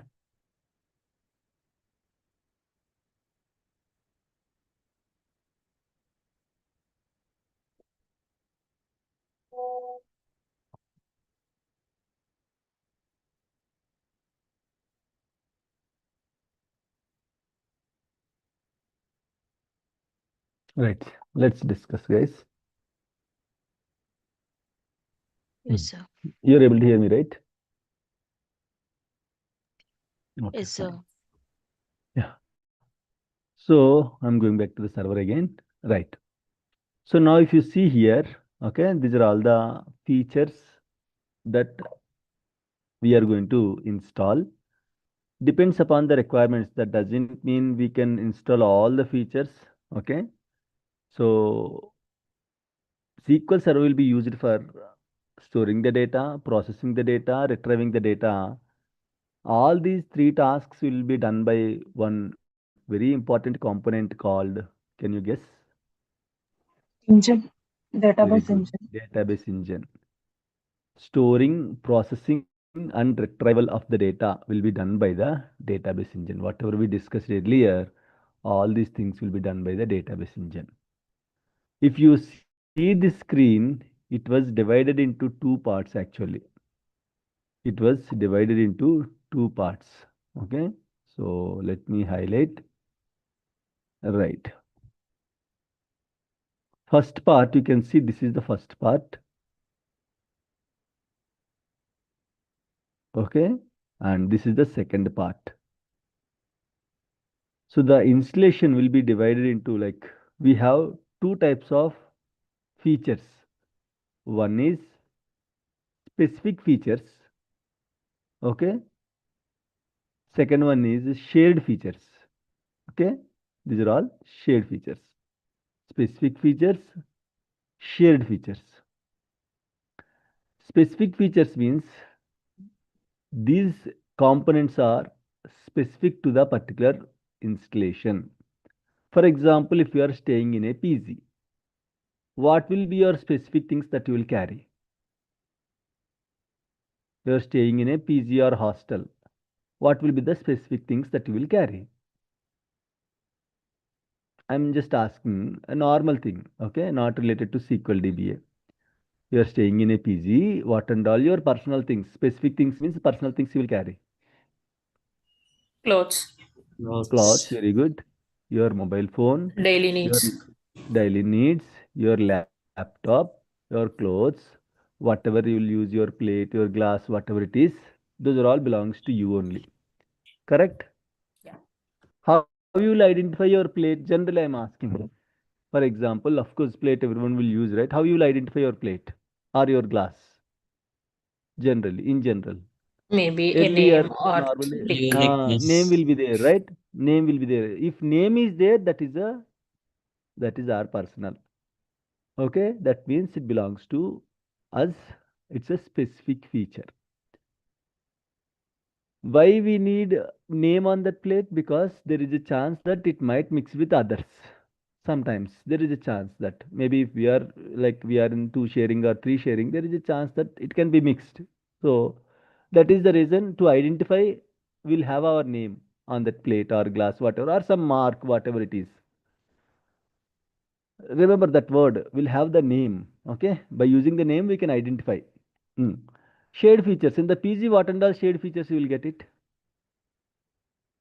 What shade electricity, features you will get it? Wi-Fi. Very good. Wi-Fi. Wi-Fi, Power, Wi-Fi, washing machine, refrigerator, TV. These are all shared things. Correct? These are all shared things where you don't find any name because they belongs to particular PG or hostel. That means if any new person is joining in the PG, are they going to install separate TV, separate washing machine, separate fan, separate Wi-Fi? Is it how it will work? Correct.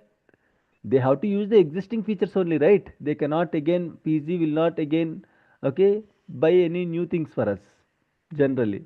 So what I mean to say is specific things will install multiple copies as per my requirement. I can install in a one Windows machine, I can install 50 SQL servers. Are you getting the point, guys? in one Windows machine, I can install 50 SQL Server copies. Shanmukh, do we really install? No. Hardly one. Normally one. Hardly two. Very rare chances will install 3 copies. Very rarely 4 or 5 copies will be there if it is a non-prod servers kind of thing. Because if you are keep increasing the instances, the applications also will be increased. So if you restart one Windows machine, all the applications will be down. So to minimize that downtime of the applications, one copy per one Windows machine only will use generally. Okay, but Microsoft is giving feasibility that in one Windows machine we can install 50 copies of SQL Server.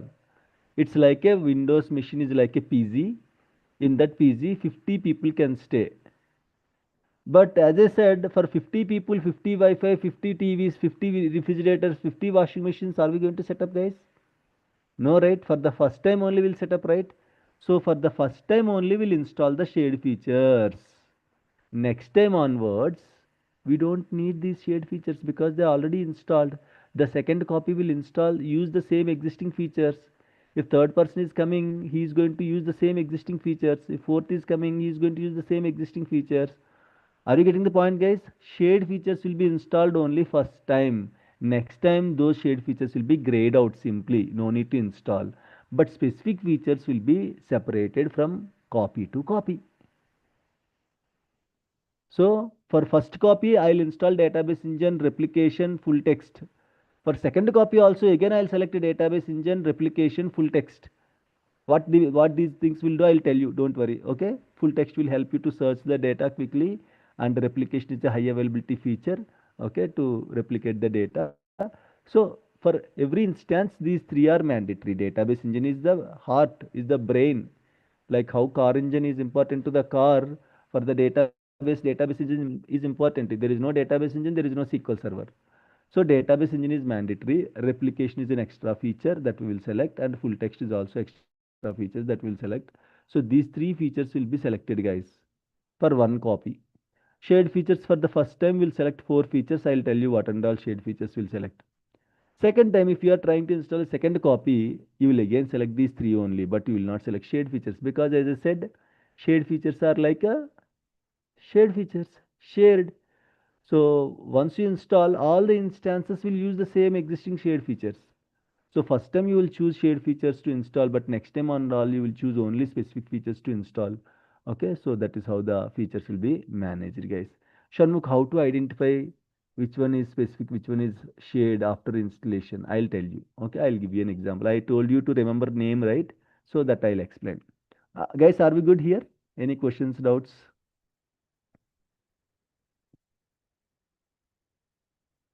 Are we good on this part? Sir. Yeah. Okay. Yes. SQL Yes. Server replication. And one more thing I want to highlight. As I said, the definition of SQL Server.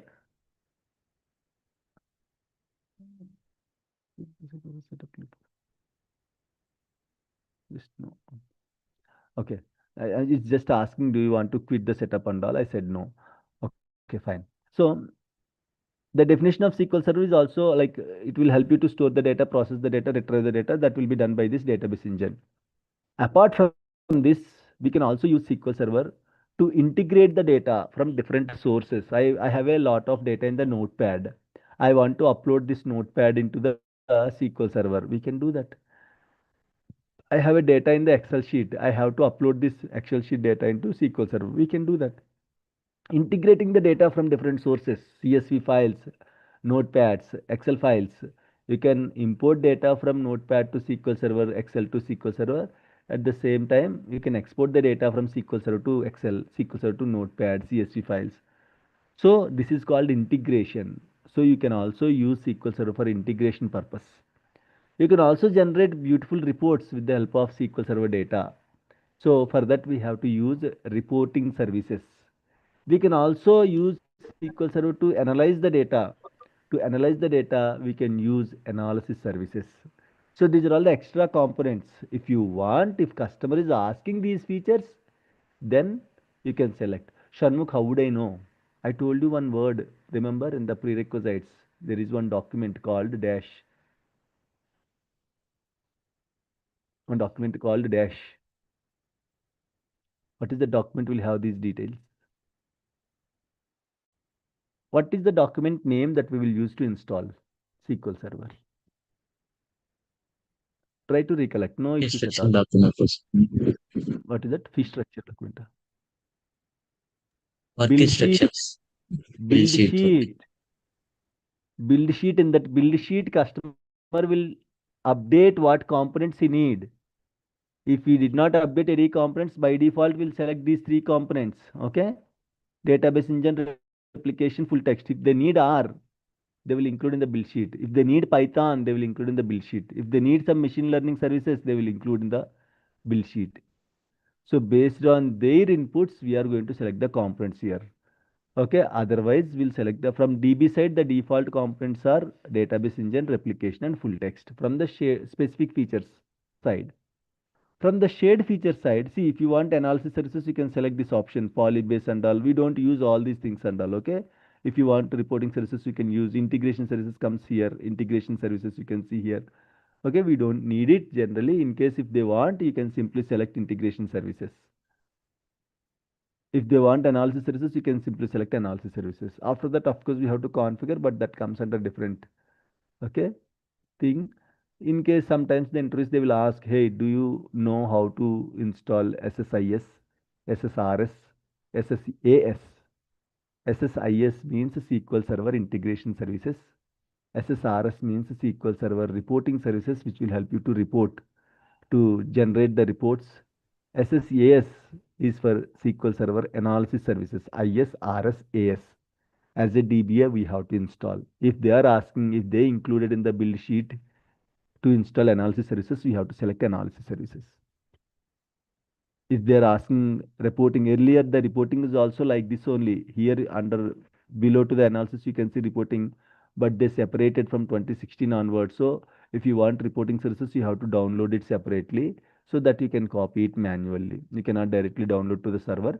You can download local and you can copy to the server and you can use it. So if they are asking, do you know like SSIS, RS and AS, what is your answer, guys? What should be your answer? Yes, I know how to install SSIS, RS and AS, but in our project we don't use SSIS, RS and AS. Nowadays they are not using, even like earlier, like they all migrated to Power BI kind of thing. So very less people. In case in the existing organization, if it's already there, so they might ask this question, do you know how to install, how to manage these things and all? So you can tell them that you have an experience in installing SSIS, RS and AS. Simply you have to select these components only. Okay, after that configuration document will be there. You using that configuration document, you can configure it. So I'm not installing any analysis services. Guys, these are all extra features. Don't think once you pay the money, okay, all these components are free.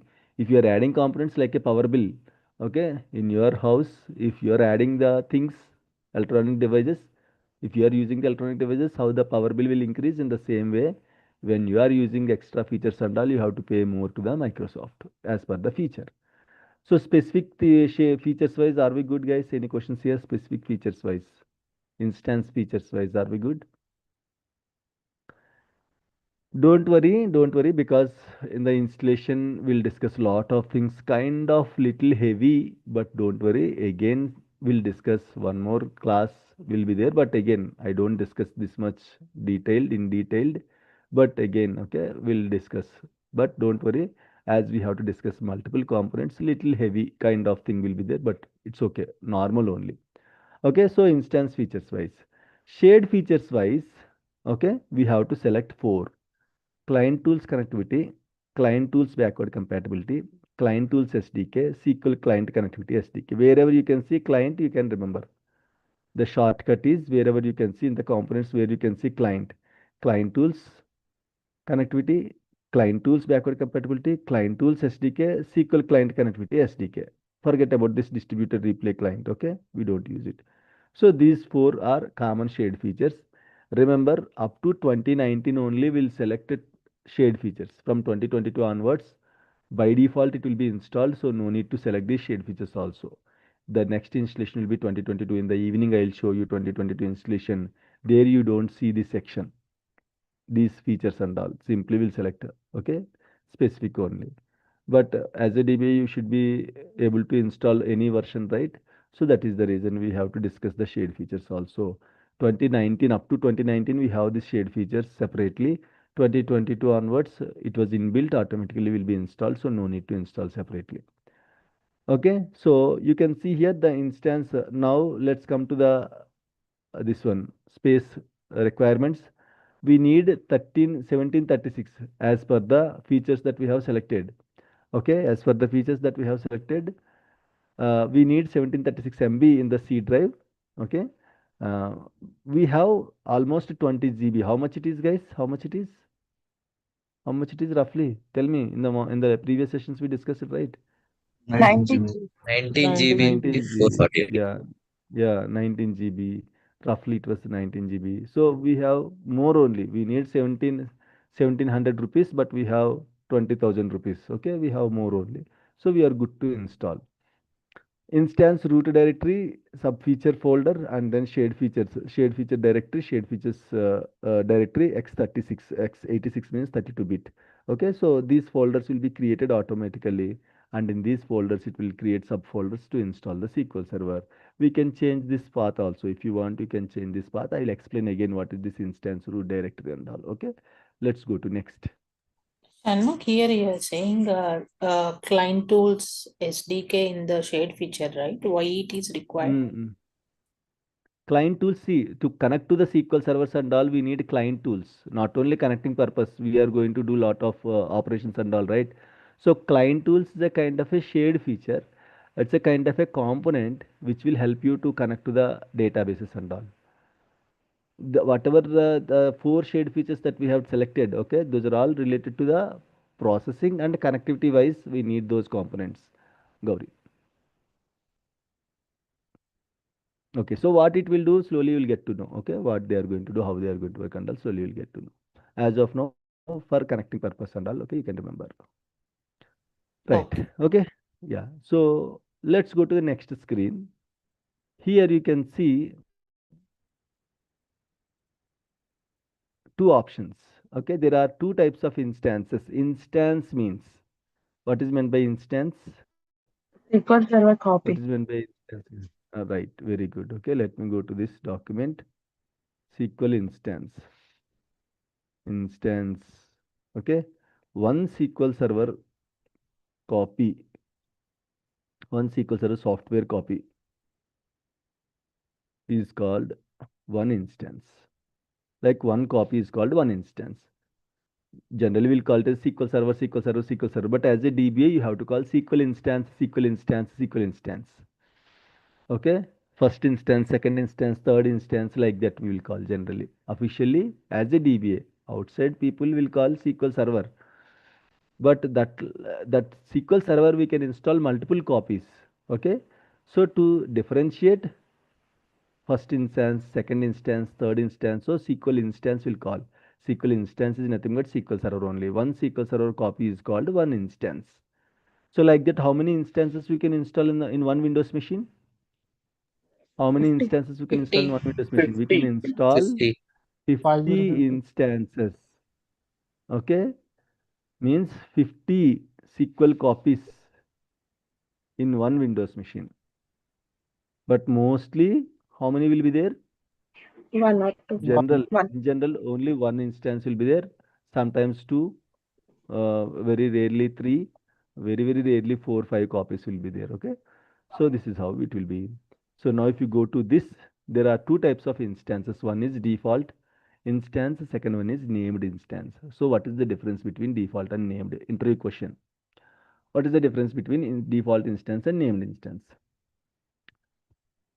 Both are same, functionality wise, options wise, features wise, there is no big difference. Only one difference is naming.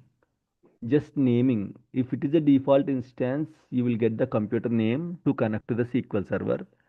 If it is a named instance, you have to give the separate name manually. Okay, if you select a default instance, whatever computer name is there, it will take the computer name as a, because imagine in a PG, 50 people are staying in a PG means everyone should have a name, right? Everyone should have a name. So if I want to connect to the specific person, How I will call? With their name only. In the same way as I can install 50 copies in this machine, if I want to connect to some 40-second instance, it should have a name, right? So for the naming purpose, we'll use this default and named instance concept. Default instance will take the computer name as a SQL Server name. What is the computer name? Where I can see the computer name? Where I can see the computer name? Open CMD, type what? Host name. Host Host name. name. Host name. Okay. If you see, if you just type host name, the computer name is this one. So if I select the default instance, my SQL Server name also the same. Are you getting the point? No need to give separately. If you choose default instance, no need to give the SQL Server name separately. It will take the computer name. If you choose named instance, see here, it will be highlighted. It will ask you to give the name. Okay, so named instance, name. Only this is the difference between default and named. Other than that, functionality wise, both are same. Shanmukh, for the first installation, what instance it should be? Default or named? Guess it. First installation, it should be a default or named. Normally, you tell me the Can answer. be If there anything. is, if that is the first one, we can go for default. Okay.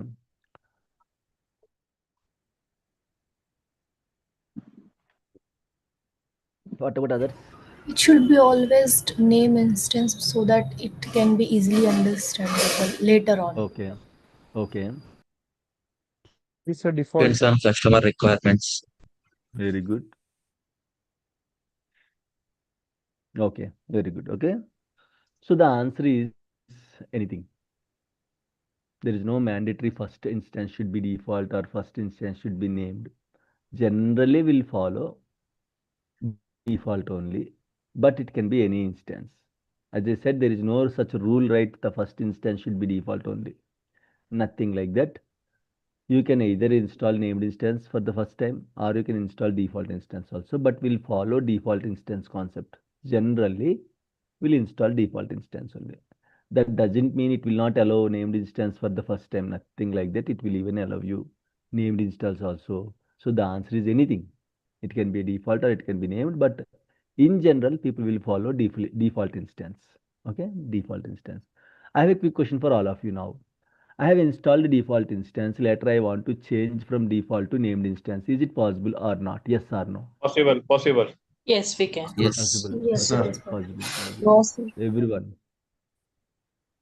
Yes, sir. please tell me your answers, guys. Can we change default to named or named to default later?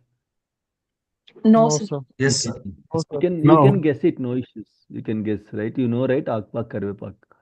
No, sir, we can't. Yes, sir. No. Yes, sir. Yes. Okay. Very good. Rick, so silent. No, I said no. He said no. Great, great. Okay. Yasir and Jarif sleeping. Okay, Yasir. No, no, no, no, no. No, no, no. Allah Chepaku.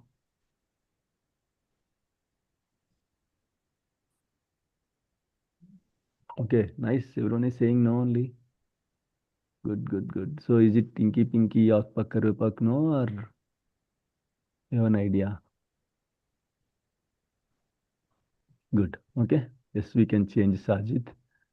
And Nagesh no, Eric no, Vaibhav no, Anil no, Prashant no, Roja no, Kavya no, Shiva no, Nageshwar no, Yasir no, Abhishek no.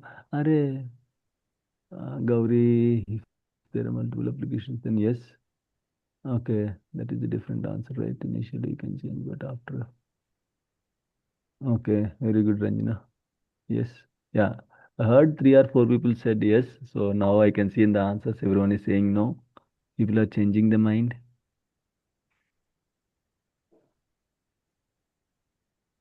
Okay, fine. So the answer is no. Okay, we cannot change. We cannot change at all. That is not at all possible. There is no such concept. A default instance is a default instance. A named instance is a named instance across. Okay, like until it existed. So the answer is no, never, not possible to change from default to named, name it to default. Okay, right. So I'm selecting default instance. In case if you select named instance, there are some specifications in naming the instance. Okay, what are the specifications generally? It cannot, okay, named instance specifications.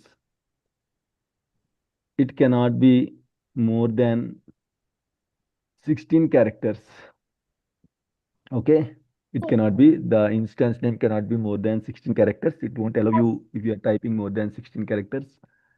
It should start with alphabet only. It should starts with alphabet only. Okay, uppercase, lowercase, you can include. Okay, no issues. Any case, it won't affect. All can be upper, all can be lower. Mixed can be also. Okay, it won't allow. It won't allow the special characters in the instance name. In the instance name, the instance name, other than dollar and underscore. Other than these two special characters, it don't allow any other special characters in the instance name. Now tell me, batch 59 SQL Server. It is not allowing me more than, okay, 16 characters. Okay, or else let me type like this, SQL Server. SQL Server. Oh, it is not helping to, not allowing me to type R also. Okay, 16 characters are completed. You Now can tell remove me, space, is this right? a पापा के no, देखो ता hospital का बैठी बात करियो हां पापा के जने जा भोर से पसीना दी छी come on, who is that? Who is that? Who is that? Abhishek. मां हमरा कॉल के Abhishek. हम 4 बजे से Abhishek. कही छी Hey, Abhishek, bye. So Okay, remove that good. space now. Now tell me, guys. Let's discuss now. So now tell me, is it a valid name or invalid name? Valid. Invalid, sir. Valid. Invalid, sir, because Invalid. space is I there. think it's an Will invalid it name. accept alphanumeric? I mean, It will accept. Alphanumeric, it will accept. okay. Sir So space on what? Okay, space. Yes Okay, good. Okay, answer is yes. No, not a valid name. Space is also a special character, guys. Okay, it's an invalid name. You cannot give like this. Yes. Okay, you have to simply, you see, when I am trying to go to next, okay, it will throw you the error. Okay, there are validation errors. Okay, here you can see the specified instance name does not meet the instance naming rules of SQL Server. For more information, click help on instance configuration page, like that it is saying. So it will Can not we accept. insert underscore instead of space? Yes, you can try now. See,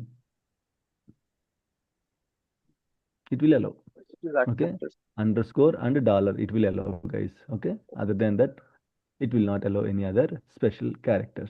It will not allow any other special characters, guys. It is taking some time.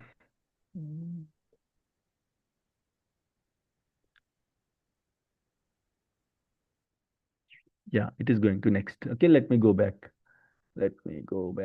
Okay, now tell me, uh, 59 SQL Server. Is this a valid name or invalid name? No, no, sir. Invalid. Valid. Valid. Valid. Invalid. Anil is saying valid means Yeah. valid. No, invalid. Always it Invalid. starts with alphabet.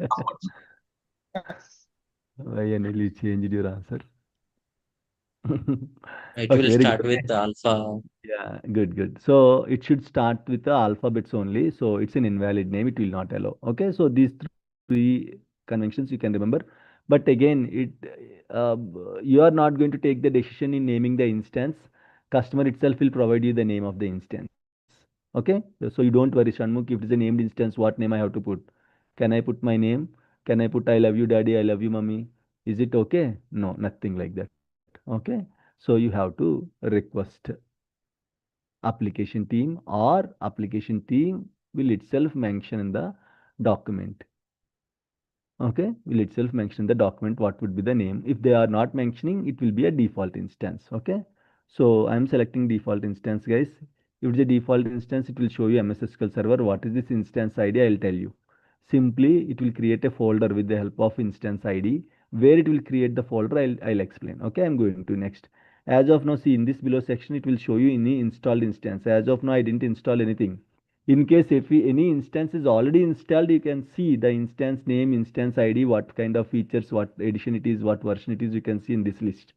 As this is the for the first time, you cannot see this table is empty. Next time in the evening, I'll show you right there. You can see the installed instance here. Okay, go to next.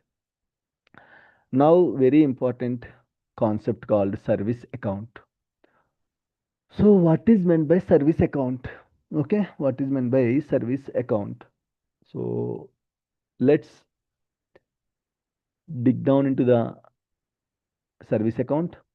Service account is an account which will help you to run the service. Okay, these are all important components, concepts in the installation, guys. Okay, in the interviews also they will ask you. Service account is an account which will help you to run the service. I'll tell you simply one thing. What is the duty of SQL Server? What is the functionality? Why we need SQL Server?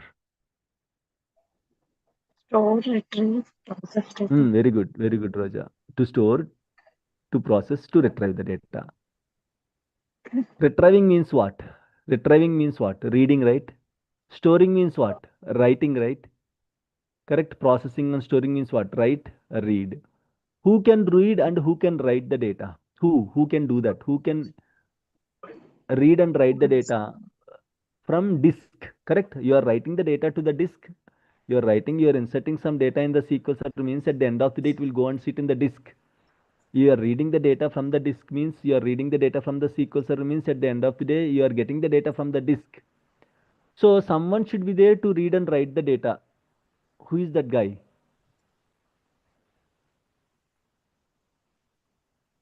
QA developer. One user. I can say one user. Okay, very simply, a user only can enter into the drives, can write the data. Yeah, an authorized user. Correct. An authorized user. Very good word. An authorized user only can enter into the drives. He can read or he can write the data.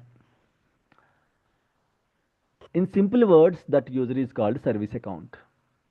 That user is called service account. So, if you remember, generally you will not observe this. When you install any software in the Windows machine, a service will be created, right, for the respective software, where I can see all the services that are running in the Windows machine. I can see using services.msc. So when you install any software, not only SQL Server, when you install any software, you can see, okay, you can see a service, a particular service will be created for that application. If I install Zoom, how Zoom is running now? Because in the back end, one exe file, one service will run for the Zoom. Okay, one service will run for the Zoom that is helping you to work the Zoom application. Oracle VirtualBox. Okay, VirtualBox. So when I install VirtualBox service, how VirtualBox is running in the back end, one service will run. That service will help you to run the virtual machine properly, functional the virtual machine properly. For any software that you are installing, a service will be created in the Windows machine. That is the architecture of the Windows machine. If the service is running, that software will work. If the service is not running, the software will not work. In VirtualBox scenario, if I stop this machine, this service, the VirtualBox will not function. It will be stopped. In the same way, if you see SQL Server, this is my local laptop. Don't get confused. Shanmuk, we didn't install right where we can see. This is my local laptop where I have already installed. So if SQL Server also wants to run, these services has to run. These services will be created when you install SQL Server. So for every service, you can see the log on as section. How this service will be log on? Log on means what? We'll enter into the system. How? Using one user account. That account is called service account. If you don't include, if you don't mention the service account, it will take the default or virtual service account. See, these are all virtual. See, you see, for every software you can see service accounts. Shanmukh, for other softwares, they didn't ask it, right?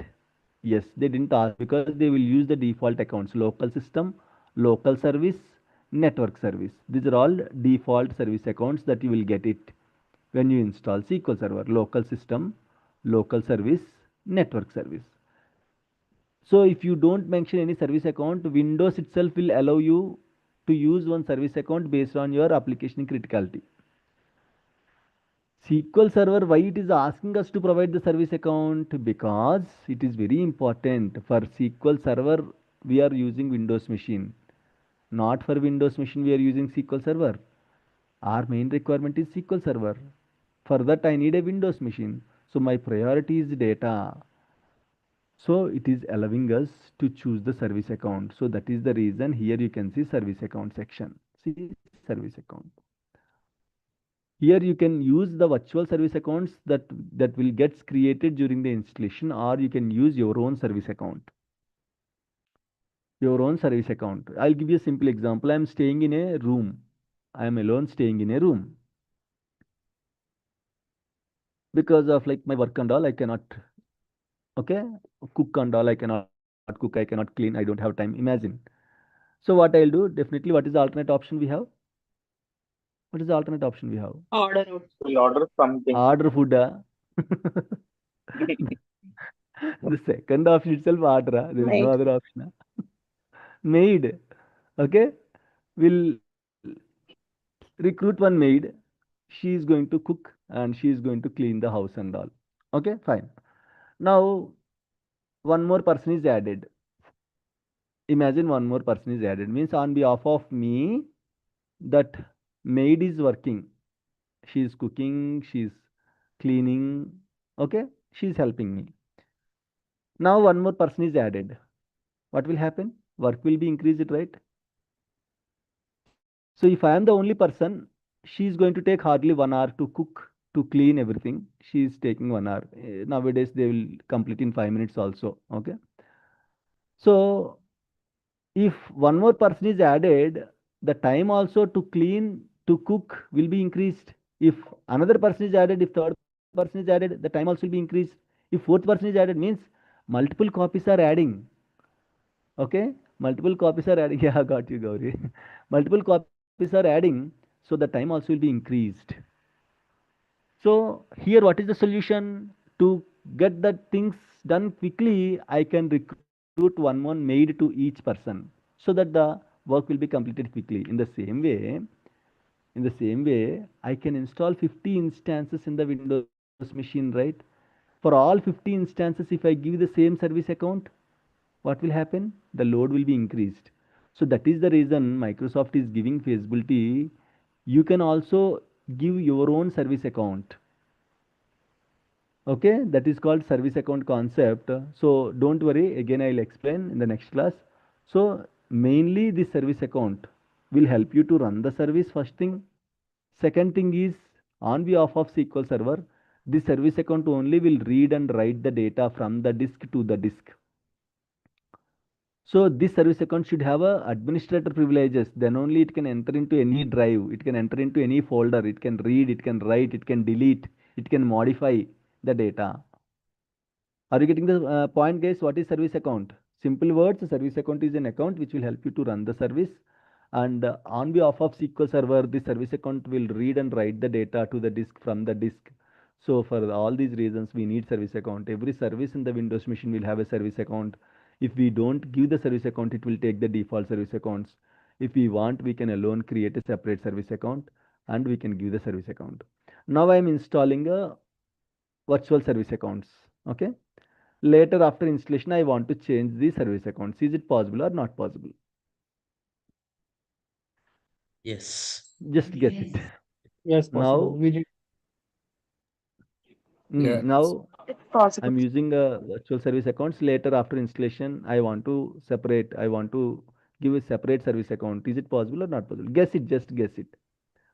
That's If I possible, sir. don't like the maid, Yes, possible. if she is working slowly and things are getting late and food is not good, what I will do? I can change or not? Yes, we Okay. can change. So definitely we can change the same way we can change the service account. But when you change the service account, it's a downtime activity because you have to restart the SQL server. Okay, so I'll explain how to change and all, don't worry. As of now, I'm going with the default accounts. I'm not changing anything. Okay, startup type, I'm going to give automatic. Automatically, these services should start whenever you restart the Windows server. Automatically, these services should start. Okay, so startup type should be automatic. I'm just mentioning.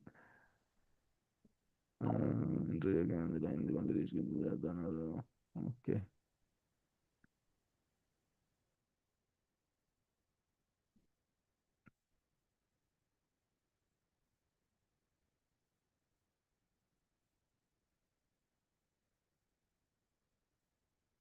Okay, done. Guys, if you have any questions, I have enough time. Don't worry, don't hesitate. Here in the service account screen, if you have any questions, happily you can ask me. Okay, generally four services will be created for four services, four service accounts. Okay, for four service accounts, you can see. I'll again repeat my question, my point about the service account. Service account is an account which will help you to run the service. Second thing is, on behalf of SQL Server service cannot go inside the folder or drive. The service that gets created when you install that cannot go inside the folder. On behalf of the service, one user only can go inside the folders. For example, you install an antivirus software. Antivirus software, what it will do? Tell me what antivirus software will do, how it will work. We have enough time. Please be relaxed. We'll discuss. Don't worry. What antivirus software will do generally? And clean the junk data. How internal it will work generally? If you go little inside, how it will work? Just little inside. First, it will scan all the files in one drive, okay, in one folder. Then, how it will scan? Scanning means what? Scanning means what? Reading. Already reading. Very good, very good. Scanning means simply reading. Nice. So, it will have a set of virus files with it. It will compare every file is matching with the virus file or not. The extension of every file is matching with the existing virus files or not. If it is matching, it will mark it as a virus affected file, and then it will prepare a report at the end of the scan and it will ask our permission to delete. When you click on delete, what will happen? All the affected files will be deleted, correct? So the antivirus software, what it is doing, it is scanning and it is also modifying the files and also sometimes deleting the files.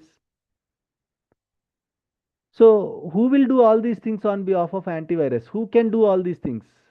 It has to read it, it has to modify it, it has to delete it. Means it has to enter every drive, every folder. Who can enter inside the drives and folders? Antivirus can Owner, that enter is and full permission. do that. Antivirus can it can go inside the folders or drives? No. Antivirus service can go inside the folders and drives? No, a service, a software cannot go inside the folders and drives, cannot access. Then who can do all these things? A service account of antivirus. Service account is nothing but one user. Will assign one user to this antivirus. Hey, user, you go inside this E drive, go inside this folder. Okay, see whether any affected files are there. Okay, there, then delete it. Or a user only can go inside the folders and drives. That user only is called service account. Service account is nothing but one user account, guys. That's it. Who can do read and write. That's it. Very simple. Service account is a user who can do read and write. You can be a service account. I can create a name with your name. I can create a service account with your name. Eric can be a service account. Gauri can be a service account. Nagesh can be a service account. But If Eric left the organization, if Gauri left the organization, if Nagesh left the organization, Windows team will remove your accounts, right? Correct? That is the reason we don't put names, our names. We'll use a common name, SQL Server Service Account, Production Service Account. That is also one user account only, but name will be different. That's it. Are we good now? What service account will do? Are we good? Yes, sir. Yes. Yes, sir. Okay. So for now, I'm installing SQL Server with the default service accounts. And the next class, I'll show you how to change the service account. Next is collation settings. Collation means simply language settings, guys. What kind of language you are going to store inside the SQL Server. We have different options. Okay. You can see lot of languages: Chinese language, Czech language, Spanish, French, Greek, okay, Japanese, Korean.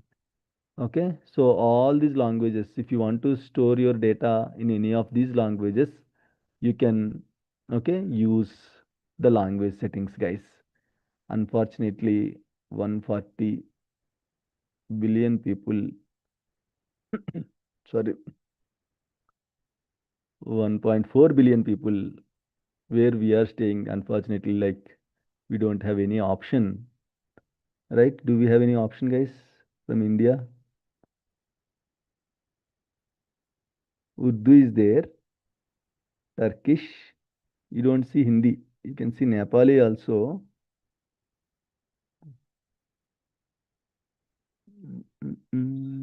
Big discrimination. Which one? It is there, huh? No. I'm saying it is kind of discrimination. Discrimination. Okay. Yeah, H. I don't see anything. Okay, so there is no Indian language, unfortunately. I mean, okay. So here, like you can see, if you want to store your data in the database in any of the language, you can choose. Generally, we'll use a default collation settings like SQL, Latin, General, CP1, CIAS. Okay. Latin means, right? Latin means English only. Like English was derived from Latin, like how Sanskrit is their mother of all Indian languages. In the same way, Latin, like the English came from Latin. So this is the default collation settings. If you want, you can change the collation settings during the installation. Can we change collation settings after the installation? Interview question.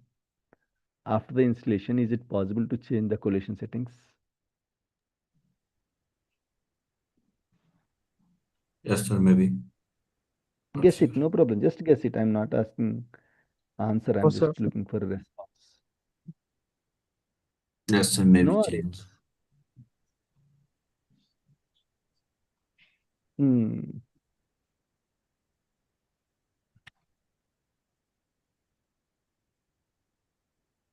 Guess.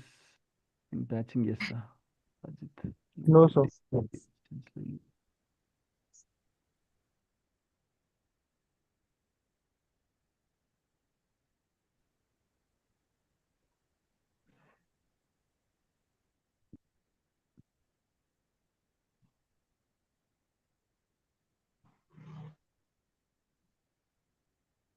Okay, so the answer is no. Okay, straightforward answer is no. Directly, we cannot change it. There are different ways of changing some binaries, registry keys, and all, but that's not recommended. The installation might affect, the instance might affect, okay, with the different errors, challenges, and all. So there is no direct way of changing the collation settings, guys. Okay, directly we cannot go ahead and we cannot change it. There is no option, such option as of now. Right, so SQL Latin 1 general, CP1 means code page 1, CI means case insensitive, AS means accent sensitive. Okay, code page 1, case insensitive, accent sensitive. So this is the default collation settings we'll use. Okay, this also will be mentioned in the build sheet, what collation settings you have to use. What and all requirements, okay, we are waiting for the customer inputs. All these things will be included in the build sheet, guys. Okay, so customers may use the same default one or they might use their custom. service, sorry, this one, sorry, collation settings. So if they need a other than default one, they will include in the build sheet. We have to simply select from using this customize button. Okay. So I'm just going to next. I don't take much time, guys. Give me like, I'm going to complete it. Authentication, what is authentication? What is authorization? What is principal? What is securable? What is login? What is user? How users will connect to SQL Server? What is the mechanism involved? Everything will be discussed in the security class. Okay, separate discussion with the diagrams. I'll help you, okay, to understand. Here we have two types of authentications, mixed mode and Windows authentication. And who can connect to SQL Server? You can include their names here. You have to add minimum one account here. If you don't add any one account, it will not proceed. First of all, you cannot proceed. And minimum to minimum one account. So this account you have to add, and then that guy can give access to others later. Later, if I'm adding my own account, add current user who is installing SQL Server, that account will be added here. Now I'll connect to the SQL Server with my permissions, and then I'll give access to others. Generally, in the organization, will add the DBA team here, because you are not only going to use this instance, right? The whole DBA team has to install, has to use. So in this section, we'll add the DBA team. We'll give the DBA team name, what is team, how to create a group account, everything will be discussed, don't worry. And we'll also add service account here. We should add service account. What under accounts you are adding here? In the SQL Server, you will get sysadmin permissions directly. The accounts that you are adding in this screen, in the SQL Server, one login will be created with a sysadmin permissions. So what is this Shanmukh? Don't worry, I'll explain the security classes. Okay, don't worry at all. So as of now, this is what. Click on add current user. In the future sessions, I'll also create group logins, service account login. I'll add multiple times we'll install SQL Server, guys. So slowly you'll get the clarity. But at least one account should be there here in the screen. So click on add current user. Data directories, where I'm going to store my data, in which drive. We have different files, data files, log files, tempdb files, backup files, where I have to store all this data. That you can mention here. As of now, I don't have any other drive. I have only C drive. So I'm storing everything in the C drive only. I'm not changing anything here. Later, slowly we'll create different drives. There I'll show you, okay, how to map the respective data to the respective drive and all. If I want to store data files in D drive, I'll simply replace C with D. If I want to store in the E drive, I'll replace E. If I want to store my backup files in the X drive, I'll replace C with X. Make sure that drive should be there, but here we have only one drive called C drive. So I will use the same C drive, okay, to install everything in the particular drive, guys. Okay, so I'm going to use the C drive. So I'm not changing anything here. I'm keeping as it is. What is tempdb? What is the use of the tempdb? What is max DOP? What is max memory? What is file stream? Everything will be okay. You'll get an idea slowly. These are all advanced options. Max DOP, max server memory. File stream will help you to store the video based content like YouTube, Netflix, AHA. Okay, video based content. If you want to store, you can use file stream option. Okay, so like this it will work.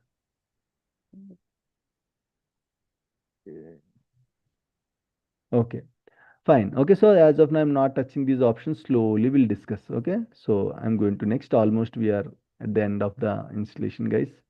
So now again, see, at the end also it will create a checklist. I'm going to back. Here also it will create some checklist. Okay, everything is looking good or not. It will create some checklist, guys. So you can see here all the checks are passed successfully. So go to next, and here listen carefully. Very important. With this note, we can install the SQL Server. Windows machine don't understand the GUI. Okay, whatever you are doing now currently in the server or in your laptop, if you want to refresh, how you will refresh, guys? If you want to refresh, how you will refresh generally? Normal refresh. F5. F5. F5 or right click, refresh. Right click with mouse, refresh. Correct? Right. So here, right click with with refresh will choose, right? But you don't understand what is right click, what is refresh. The action that you are doing when you are refreshing, right click, when you choose refresh, this window, whatever window you can see, it will convert your actions into commands. You don't know right click, refresh and all. You don't understand GUI. Windows operating system don't understand GUI. This GUI will create a command based on your actions. Using GUI option, your actions will be converted into command. That command will give it to operating system. Operating system will execute that command. Right click if you choose new folder. Okay.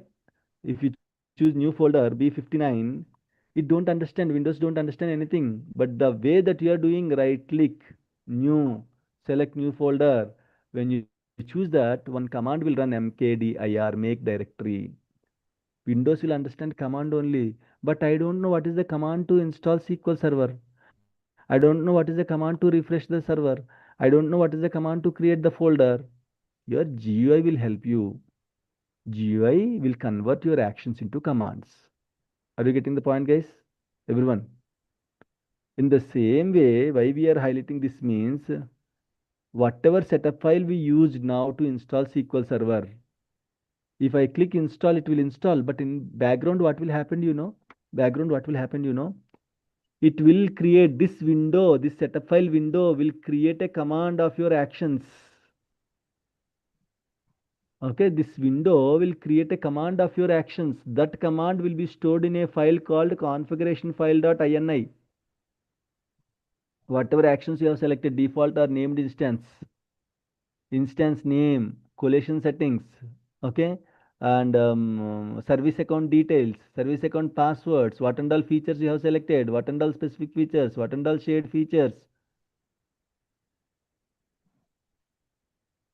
where you are going to store the data files, where you are going to store the log files, where you are going to store the tempdb backup files. See, you can see here, initially when you started PowerShell and all, C++ distributable features that you have selected, see, instance configuration, what type of instance it is, default, MS SQL Server means default instance. What is the ID of the folder? Okay, and you can also see, Fatima Kumari and you can also see instance shared root directory. You can also see Microsoft updates. See on that screen, you remember Microsoft update. Internet connection won't be there. It will be failed. And agent and database engine, service accounts. These are all service accounts. Directory where the data files are going to be stored. Tempdb configurations, memory configurations, maxdop configurations. Everything it will prepare a query. That query will be stored in this file. I'll show you that query also. Now when I click install, this file will be pulled by Microsoft. This file will be pulled by Microsoft. This file will be pulled by Microsoft. In this file, all the inputs will be there. So Windows will understand each input and will install the SQL Server, guys. This is how installation will be done. Clear? Are we good? Everyone? Yes. What is Yes, sir. configuration file.ini? The intrusive, if they're asking what is configuration file.ini? Configuration file.ini is a file which will help you to store the inputs of the installation, guys. Installation inputs it will store. It will create a command. That command will be stored not only for this installation, when you are doing patching also same, upgradation also same. For every action that you are doing, it will create a command. That command will be stored in the configuration file.ini. That file will be, when I click install button, that file will be pulled, and each and every component Microsoft Windows will understand, and it will try to install with the help of SQL Server setup file. Are we good, guys? I'll show you after installation. I'll show you that file. If you want, we can see now itself. It will be created by this time. Copy this path. Control C, Windows R, Control V, enter. See, this is the one. When it was updated, 9:15 server time, 7:18.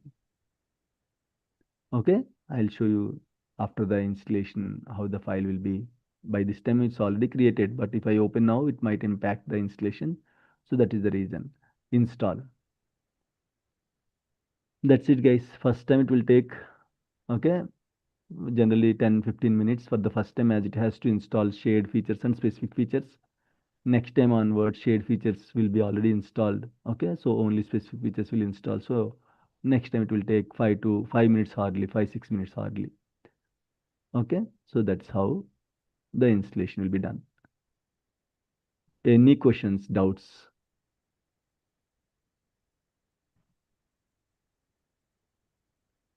Are we good, guys, on this installation part? Again, I'll show you, but again in the next session, I'll not explain, okay, all these things, but how 2022 will be, same components will be there or different components will be there. Again, okay, will be discussed. So in case if you still have any questions also, that time also you can ask, or now also you can ask. This is already uploaded to the YouTube. No need to wait for the session. Anyhow, I'll upload in the batch 59 folder, but it's already uploaded, and in our SOS University, I will add it to the batch 59 playlist. If you want immediate access, you can go and just check it, guys. Okay. Are we good? Any questions, doubts?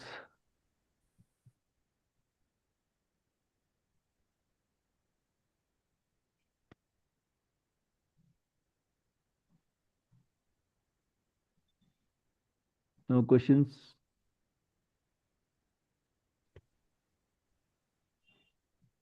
Are you able to understand anything, guys? Yes, sir. No response? Yes. Yes, sir. Yes, sir. Yes, sir. Okay, good. Okay, if you have any questions, don't worry, don't hesitate, and you can ask me, guys. Okay, so let's wait for 5-10 minutes. It will be done. How to validate whether installed successfully or not, that point I'll tell. I told you, right, in last weekend. Hello. Hi. Hello. What are you doing? What are you doing? Aja. So by acting. Okay. So in the last class, as discussed,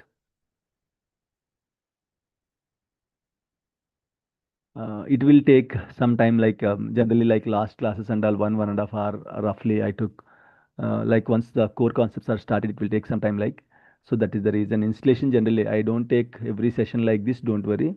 Okay, so I cannot break the installation again, that whatever concentration will be there, it will be again kind of you cannot learn a single concept into bits and pieces. So that is the reason it was extended to till this time, but don't worry. Okay, and the next sessions won't be this much of time, guys. If it is a big concept, then only generally it will be extended. So let's wait for 5 more minutes. Once the installation is done, I'll tell you how to validate, okay, whether installation is successful or not. I'll tell you, guys.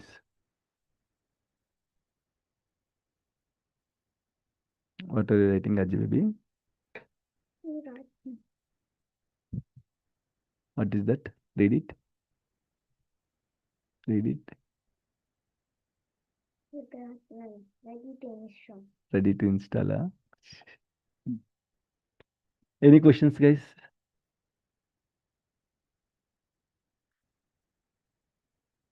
If no questions, that's okay. Just take some time and just relax and watch it. Once this is finished, I'll update you, and then we can go ahead and we can close the session for now.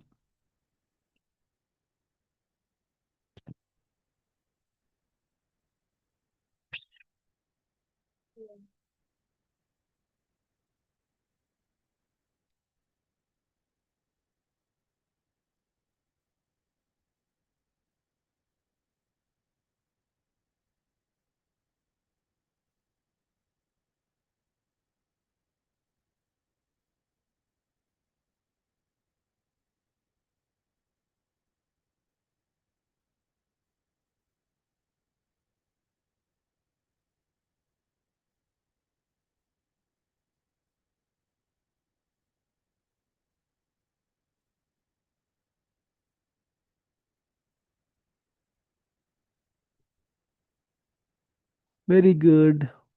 Nice. Congratulations.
Let's go for a small recap, guys. How many instances we can install in a machine?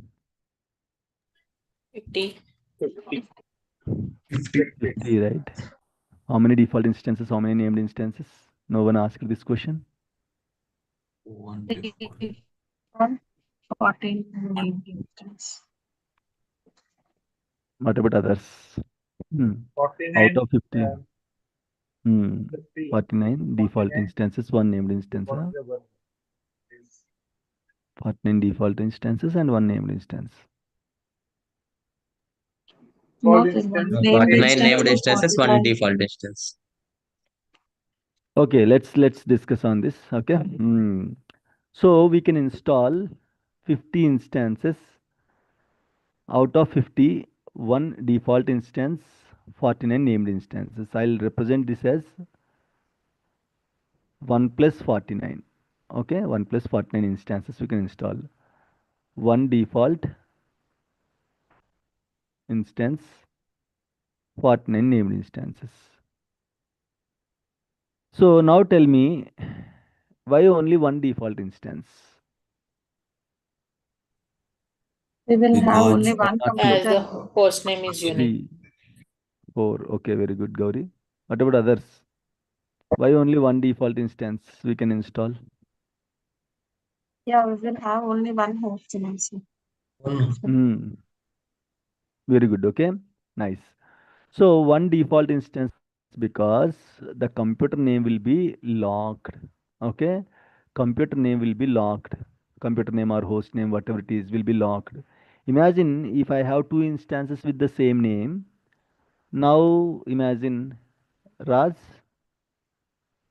Raj.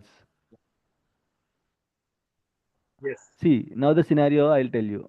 Okay. We have two Raj in this session. We have two Raj. Raj Joshi, Raj Janjarla. So when I say Raj, both are confused. Correct? They are confused like which Raj they are calling, which Raj Shanmukh is calling. So the best case is both will respond, the worst case is both will not respond. Correct? So if we have two instances with the same name, when I am connecting to the instance, to which instance it will connect? Correct? It will not connect to any instance.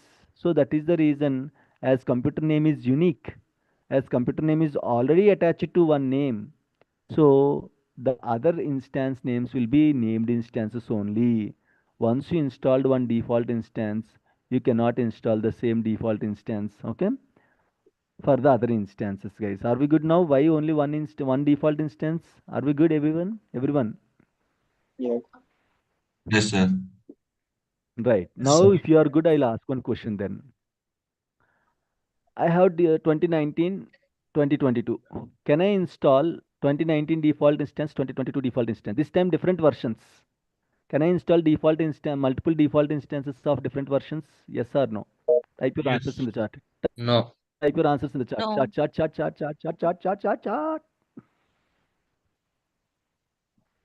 Type your answers in the chat. The question repeat करो. can we install multiple default instances of different versions in the same Windows machine? For a single version, it is not possible. We have already discussed. But different versions. Can we install 2019 default and 2022 default?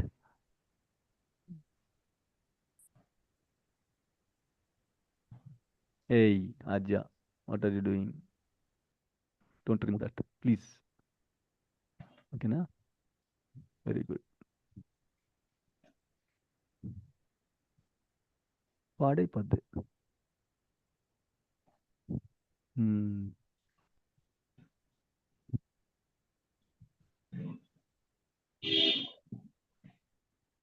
అంతే plus అవును. Okay. Gauri S, Gauri S, Gauri yes.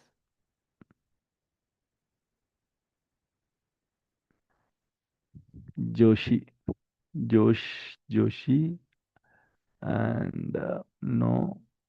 Vinay, both instances are separate from each other, so answer is yes. Yasir, yes. Vaibhav, no. Roja, no. Shiva, yes.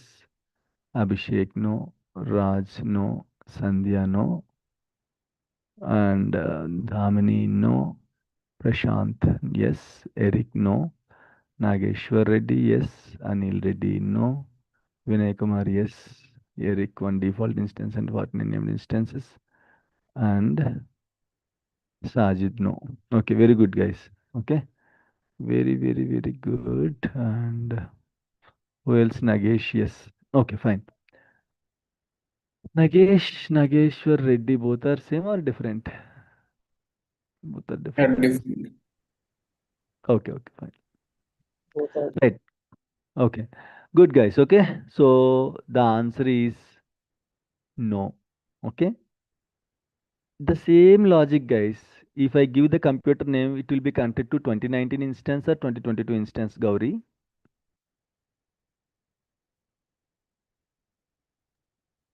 Tell me, Gauri. Why, Gauri, guys? If I give 2019 and 2022, to which default instance it will connect? If I give computer name, 2019 default instance it will connect, or 2022 default instance it will connect?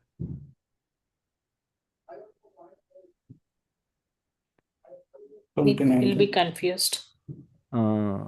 So the answer is no. Okay, only one default instance for the whole Windows machine, irrespective of versions, guys. Okay, are we good now, everyone? Yes. Okay, done. It's almost finished. So how to validate whether installation is successful or not? You can see, make sure all the components are successfully installed. You can see whatever we have selected, and you can see the status succeeded and all. And like this, you can, in case if any of the component is failed to install, especially database engine is failed to install and other components are successful, means it's a failure only, because database engine is main. So if that itself is failed, there is no meaning of SQL installation. So the installation is completely failed kind of thing. If database engine is successful and other components are failed, it will be partially successful. So you can install other components later also. Okay. For example, a quick question, just quick question. I'll leave you guys. Don't worry. For example, I forgot to select one feature in the feature selection screen. Can I select the same feature next time for the same instance, or I cannot select? Is it You can possible? select. Can I add the features to the You can existing select. instance? Answer is yes. Okay, I can add features to the existing instance whenever I want. After 1 year also I can add. After 2 years also I can add. Whenever you want. If you forgot or customer is asking extra features next time, I can add existing features, guys. Next time by using the same setup screen, we have to simply select that feature, whatever feature is missing, and we have to go to next and install. That's it, guys. Thank you so much for your time. So sorry for the late. Please don't mind. In the evening, we'll connect at 7 p.m. IST. For US people, tomorrow morning, 9:30 EST, guys. Okay. Thank you. Thank you so One much. If you question. have any doubts, every question will be later in the next session only, please, because it's Okay. already late. Okay. For US people, it will be night 12:30 kind of thing. So sorry for that. We'll be discussing in the evening session. Thank you so much, guys. Thank you all. Bye. Good night. Good day. Thank you. Nice. Okay. Thank you, sir. Thank you. Thank you. Thank you, sir. Thank you. Thank you.